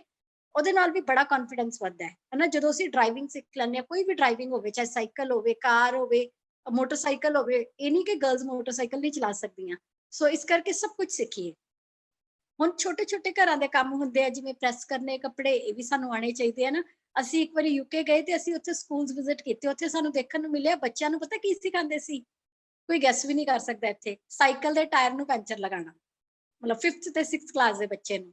ਤੇ ਅਸੀਂ ਇੱਥੇ ਸੋਚਦੇ ਬੜਾ ਛੋਟਾ ਜਿਹਾ ਕੰਮ ਹੈ, ਹਨਾ। ਆਟਾ ਗੁੰਨਣਾ, ਕਿ ਜੇ ਕੋਈ ਘਰੇ ਨਾ ਹੋਵੇ ਤੁਸੀਂ ਰੋਟੀ ਖਾ ਸਕਦੇ ਹੋ, ਉਹ ਆਟਾ ਗੁੰਨਣਾ ਸਿੱਖੋ। ਸੋ ਇਹ ਉੱਥੇ ਯੂਕੇ ਦੇ ਵਿੱਚ ਸਿਖਾਇਆ ਗਿਆ, ਹਨਾ। ਇਹ ਵੀ ਇੱਕ ਸਕਿੱਲ ਹੈ, ਸਾਨੂੰ ਘਰ ਦੇ ਵਿੱਚ ਸਕਿੱਲ ਆਉਣੀ ਚਾਹੀਦੀ ਹੈ। ਉਸ ਤੋਂ ਇਲਾਵਾ ਜਿਹੜਾ ਹੈਗਾ, ਜਿਵੇਂ ਇੱਕ ਐਗਜ਼ਾਮਪਲ ਉਸ ਦਿਨ ਦਿੱਤੀ ਸੀ ਕਿ ਏਸੀ ਰਿਪੇਅਰਿੰਗ ਦਾ ਕੰਮ ਉਹਨਾਂ ਨੇ YouTube ਤੋਂ ਸਿੱਖ ਕੇ ਕਰ ਲਿਆ। ਸੋ ਉਸ ਤੋਂ ਇਲਾਵਾ ਅਸੀਂ ਗੁਰਮਤ ਸਕਿੱਲਸ ਫ੍ਰੀ ਜਦੋਂ ਸਾਡੇ ਕੋਲ ਟਾਈਮ ਹੈ, ਸਾਡੇ ਕੋਲ ਬਹੁਤ ਵਧੀਆ ਟਾਈਮ ਹੈ ਯੂਟਿਲਾਈਜ਼ ਕਰਨ ਦੇ ਲਈ, ਗੁਰਮਤ ਸਕਿੱਲਸ ਲਈਏ, 2 ਸਾਲਾ ਪੱਤਰ ਵਿਹਾਰ ਕੋਰਸ ਹੈ ਉਹ ਕਰੀਏ। ਤੇ ਇੱਕ ਚੀਜ਼ ਹੋਰ ਹੈ ਜੀ, ਮੈਨੇਜਮੈਂਟ। ਬੜੇ ਸਾਰੇ ਲੋਕੀ ਨਾ MBA ਕਰਦੇ ਹੈ ਮੈਨੇਜਮੈਂਟ ਸਿੱਖਣ ਦੇ ਲਈ, ਕਿ ਅਸੀਂ ਹਿਊਮਨ ਰਿਸੋਰਸਿਸ ਨੂੰ ਕਿਵੇਂ HR ਦੀ ਹੁੰਦੀ ਹੈ ਮੈਨੇਜਮੈਂਟ, ਫਾਈਨਾਂਸ ਦੀ ਹੁੰਦੀ ਹੈ, ਬੜੀ ਤਰ੍ਹਾਂ ਦੀ ਮੈਨੇਜਮੈਂਟ ਹੁੰਦੀ ਹੈ।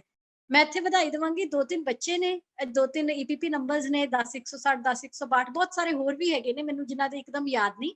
ਉਹਨਾਂ ਨੇ ਇਸ ਦੌਰਾਨ ਕੀ ਕੀਤਾ, ਬੱਚਿਆਂ ਨੂੰ ਇਕੱਠਾ ਕੀਤਾ, ਉਹਨਾਂ ਨੂੰ ਸਿਖਾਉਣਾ ਸ਼ੁਰੂ ਕਰਤਾ, ਆਨਲਾਈਨ ਕਲਾਸਿਸ ਲੈਣੀਆਂ ਸ਼ੁਰੂ ਕਰਤੀਆਂ, ਔਰ ਉਹਨਾਂ ਨੇ ਸਹਿਜ ਪਾਠ ਦੀ ਸੰਥਿਆ, ਜਪਜੀ ਸਾਹਿਬ ਸਿਖਾਉਣਾ ਸ਼ੁਰੂ ਕਰਤਾ, ਬਾਣੀਆਂ ਕੰਠ।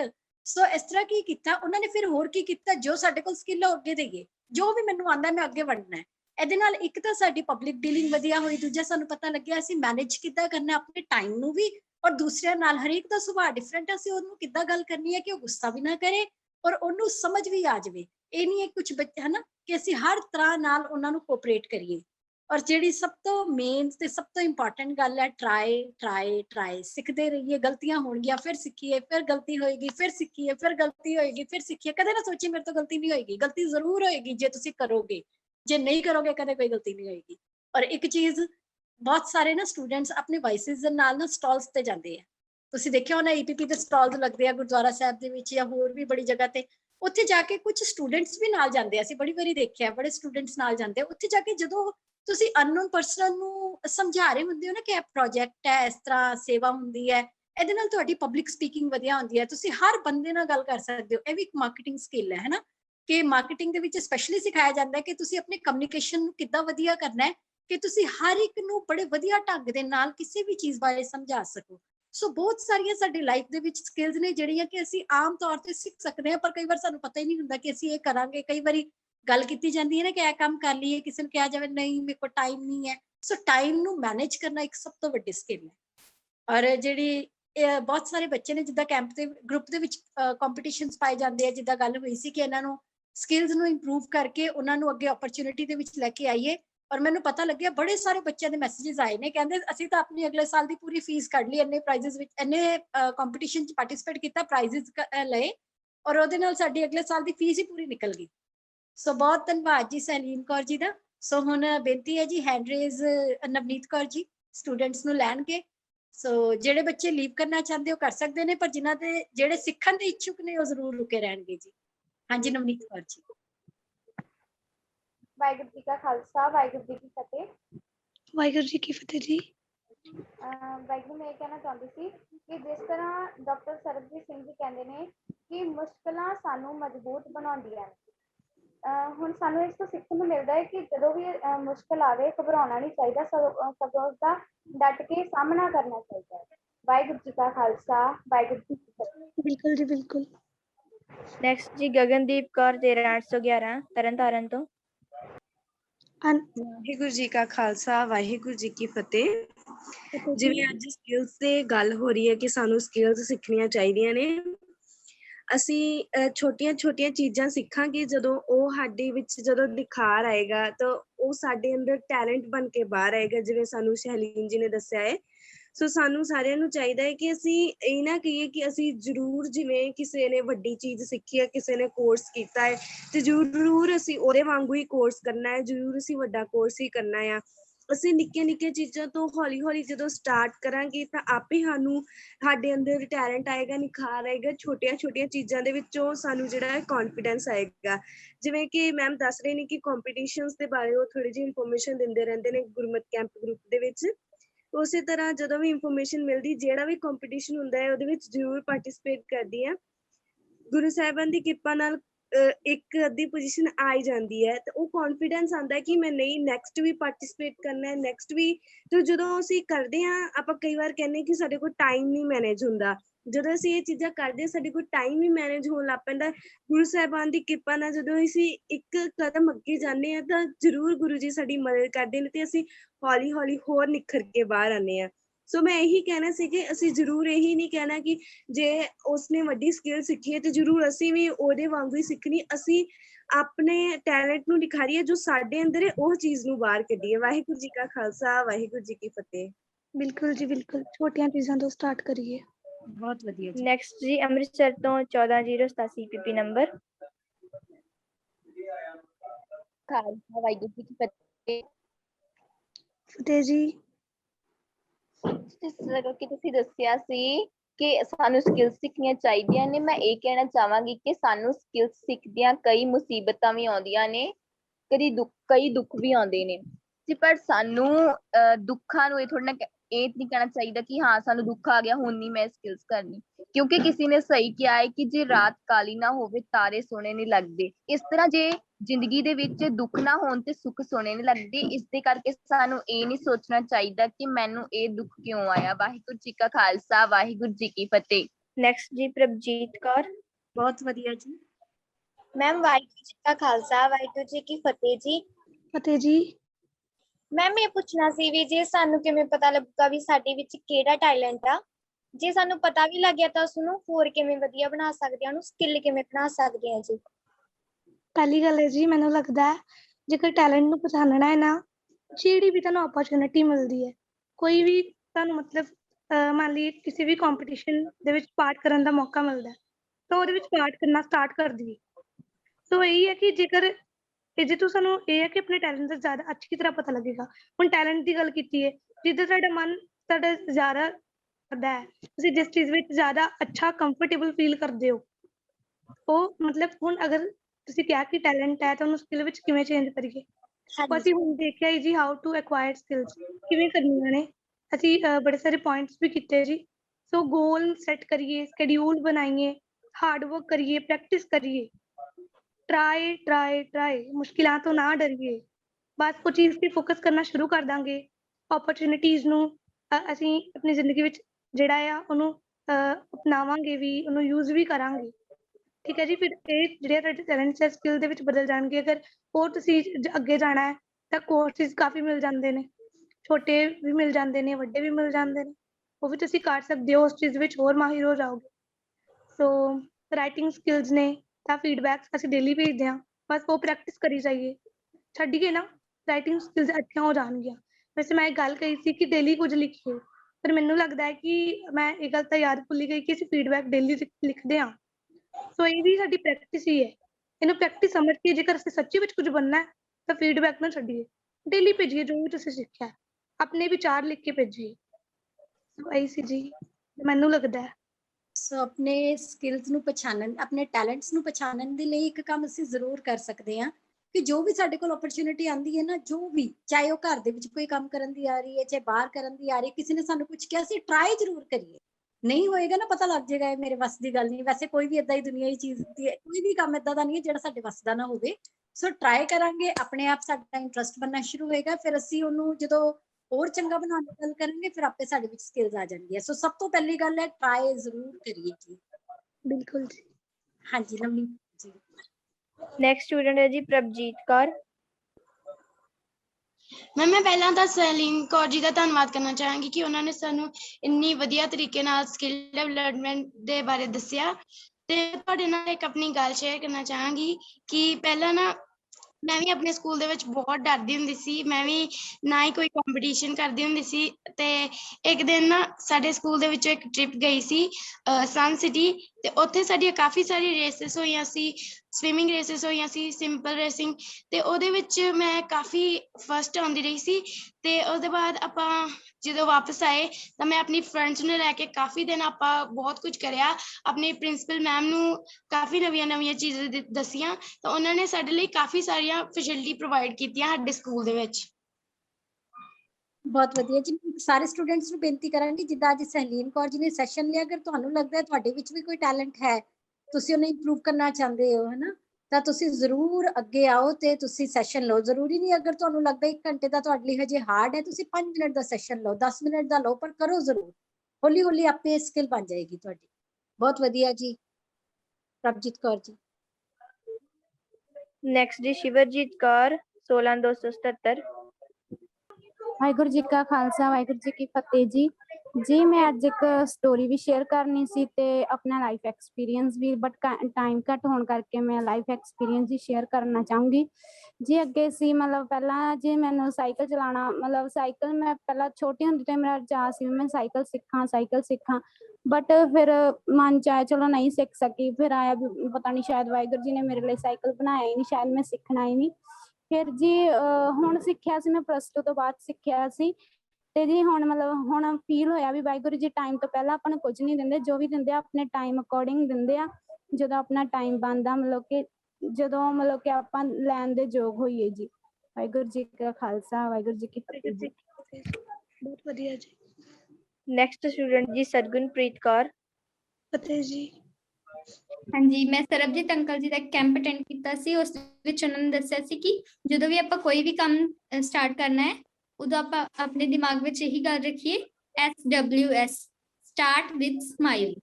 ਜੀ ਬਹੁਤ ਵਧੀਆ ਜੀ, ਬਹੁਤ ਵਧੀਆ। ਤੁਸੀਂ smile ਕੀਤੀ। ਵਾਹਿਗੁਰੂ ਜੀ ਕਾ ਖਾਲਸਾ, ਵਾਹਿਗੁਰੂ ਜੀ ਕੀ ਫਤਿਹ ਜੀ। ਸੋ ਜਿਹੜੇ ਵੀ ਇੱਥੇ ਬੋਲ ਰਹੇ ਆ ਜ਼ਰੂਰ ਸਮਾਈਲ ਕਰਕੇ ਬੋਲੀਏ ਜੀ। ਬਹੁਤ ਵਧੀਆ ਜੀ। ਨੈਕਸਟ ਸਟੂਡੈਂਟ ਜੀ EPP ਨੰਬਰ 15828 ਤੇ 15761। ਵਾਹਿਗੁਰੂ ਜੀ ਕਾ ਖਾਲਸਾ, ਵਾਹਿਗੁਰੂ ਜੀ ਕੀ ਫਤਿਹ। ਵਾਹਿਗੁਰੂ ਜੀ ਕੀ ਫਤਿਹ ਜੀ। ਦੀ ਮੈਂ ਪੁੱਛਣਾ, ਜਿਹੜਾ ਤੁਸੀਂ PPT ਮੇਕਰ ਯੂਜ਼ ਕਰਦੇ ਹੋ, ਮੈਂ ਵੀ PPT ਬਣਾ ਕੇ ਦੇਖੀ ਸੀ। ਮੇਰੀ ਇੱਕ PPT ਬਣਨ ਤੋਂ ਬਾਅਦ ਸੈਕਿੰਡ PPT ਨਹੀਂ ਬਣਦੀ।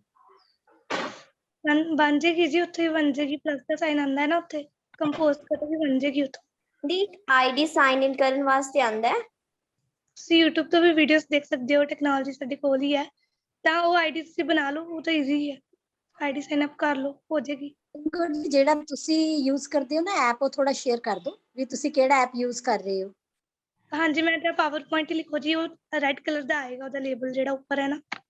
ਮੈਂ ਤੁਹਾਨੂੰ ਸਕਰੀਨਸ਼ਾਟ ਇੱਕ ਵਾਰੀ ਦੀਦੀ ਨੂੰ ਭੇਜ ਦਾਂਗੀ ਤੇ ਉਹ ਤੁਹਾਨੂੰ ਗਰੁੱਪ ਵਿੱਚ ਭੇਜ ਦੇਣਗੇ ਜੀ। ਫਿਰ ਵੀ ਅਗਰ ਕਿਸੇ ਨੂੰ ਕੋਈ ਪ੍ਰੋਬਲਮ ਆਵੇ ਤਾਂ ਤੁਸੀਂ ਪਰਸਨਲੀ ਵੀ ਪੁੱਛ ਸਕਦੇ ਹੋ, ਤੁਹਾਨੂੰ ਪੂਰੀ ਸਪੋਰਟ ਕੀਤੀ ਜਾਏਗੀ। ਸੋ ਸਾਰੇ ਟਰਾਈ ਕਰੀਏ PPTs ਬਣਾਉਣ ਦੀ। ਵਾਹਿਗੁਰੂ ਜੀ ਕਾ ਖਾਲਸਾ, ਵਾਹਿਗੁਰੂ ਜੀ ਕੀ ਫਤਿਹ ਜੀ। ਵਾਹਿਗੁਰੂ ਜੀ ਕੀ ਫਤਿਹ ਜੀ। ਮੈਮ ਮੈਂ ਇਹ ਕਹਿਣਾ ਚਾਹੁੰਦੀ ਸੀ ਵੀ ਕਈ ਵਾਰ ਹੈ ਨਾ ਸਟੂਡੈਂਟਸ ਕਹਿੰਦੇ ਕਿ ਸਾਨੂੰ ਮੌਕਾ ਨਹੀਂ ਮਿਲਿਆ, ਸਾਨੂੰ ਸਾਡੇ ਕੋਲ ਓਪਰਚੁਨਿਟੀ ਨਹੀਂ ਸੀ। ਪਰ ਜੇਕਰ ਅਸੀਂ ਇਹ ਵੇਖੀਏ ਕਿ ਅੱਜ ਤੱਕ ਜਿਨ੍ਹਾਂ ਨੂੰ ਅਸੀਂ ਕਹਿੰਦੇ ਵੀ ਉਹ ਬਹੁਤ ਸਕਸੈਸਫੁਲ ਹੋਏ ਨੇ, ਬਹੁਤ ਹੀ ਉਹ ਸਫਲਤਾ ਪੂਰਵਕ ਜਿਨ੍ਹਾਂ ਨੂੰ ਆਪਾਂ ਆਪਣੀ ਨਜ਼ਰ ਦੇ ਵਿੱਚ ਮੰਨਦੇ ਆ, ਹਨਾ, ਉਹਨਾਂ ਨੇ ਆਪਣੇ ਲਈ ਮੌਕੇ ਆ ਜਿਹੜੇ ਖੁਦ ਪੈਦਾ ਕੀਤੇ ਨੇ, ਤੇ ਉਹਨਾਂ ਨੂੰ ਜਿਹੜਾ ਕੁਦਰਤ ਮੌਕੇ ਵੀ ਉਹਨੂੰ ਹੀ ਦਿੰਦੀ ਹੈ ਜਿਹੜਾ ਆਪਣੇ ਆਪ ਲਈ ਖੁਦ ਮੌਕੇ ਪੈਦਾ ਕਰਦਾ। ਸੋ ਆਪਣੇ ਲਈ ਆਪਾਂ ਸਕਿੱਲਸ ਵਧਾਉਣ ਦੇ ਲਈ ਆਪਣੀਆਂ ਓਪਰਚੁਨਿਟੀਜ਼ ਵੀ ਆਪਾਂ ਆਪ ਹੀ ਪੈਦਾ ਕਰੀਏ ਤਾਂ ਕੁਦਰਤ ਵੀ ਸਾਡੇ ਨਾਲ ਜੁਟ ਜਾਵੇਗੀ। ਇੱਥੇ ਮੈਨੂੰ ਗੱਲ ਯਾਦ ਆਈ ਜੀ, ਜਿਵੇਂ ਅਸੀਂ ਕਹਿੰਦੇ ਆ ਨਾ ਕਿ ਸਾਡੀ ਕਿਸਮਤ ਵਿੱਚ ਹੀ ਨਹੀਂ ਸੀ ਉਹ ਚੀਜ਼, ਪਰ ਮੈਨੂੰ ਲੱਗਦਾ ਹੈ ਕਿ ਅਸੀਂ ਇਹ ਸੋਚੀਏ ਕਿ ਕੀ ਪਤਾ ਵਾਹਿਗੁਰੂ ਨੇ ਇਹ ਨਹੀਂ ਲਿਖਿਆ ਕਿ ਕਿਸਮਤ ਵਿੱਚ ਅਗਰ ਅਸੀਂ ਲੱਭਾਂਗੇ, ਕੋਸ਼ਿਸ਼ ਕਰਾਂਗੇ ਤਾਂ ਚੀਜ਼ ਮਿਲਣੀ ਹੈ, ਨਹੀਂ ਤਾਂ ਮਿਲਣੀ ਹੀ ਨਹੀਂ। ਬਿਲਕੁਲ ਜੀ, ਸਾਨੂੰ ਉਦਮ ਜ਼ਰੂਰ ਕਰਨਾ ਚਾਹੀਦਾ ਹੈਗਾ। ਬਿਲਕੁਲ ਜੀ। ਇੱਥੇ ਅਸੀਂ ਅੱਜ ਦੇ ਕੈਂਪ ਦੀ ਸਮਾਪਤੀ ਕਰਦੇ ਹਾਂ ਜੀ। ਆਪ ਸਭ ਦਾ ਬਹੁਤ ਬਹੁਤ ਧੰਨਵਾਦ ਜਿਨ੍ਹਾਂ ਨੇ ਕੈਂਪ ਲਗਾਇਆ। ਵਾਹਿਗੁਰੂ ਜੀ ਕਾ ਖਾਲਸਾ, ਵਾਹਿਗੁਰੂ ਜੀ ਕੀ ਫਤਿਹ ਜੀ।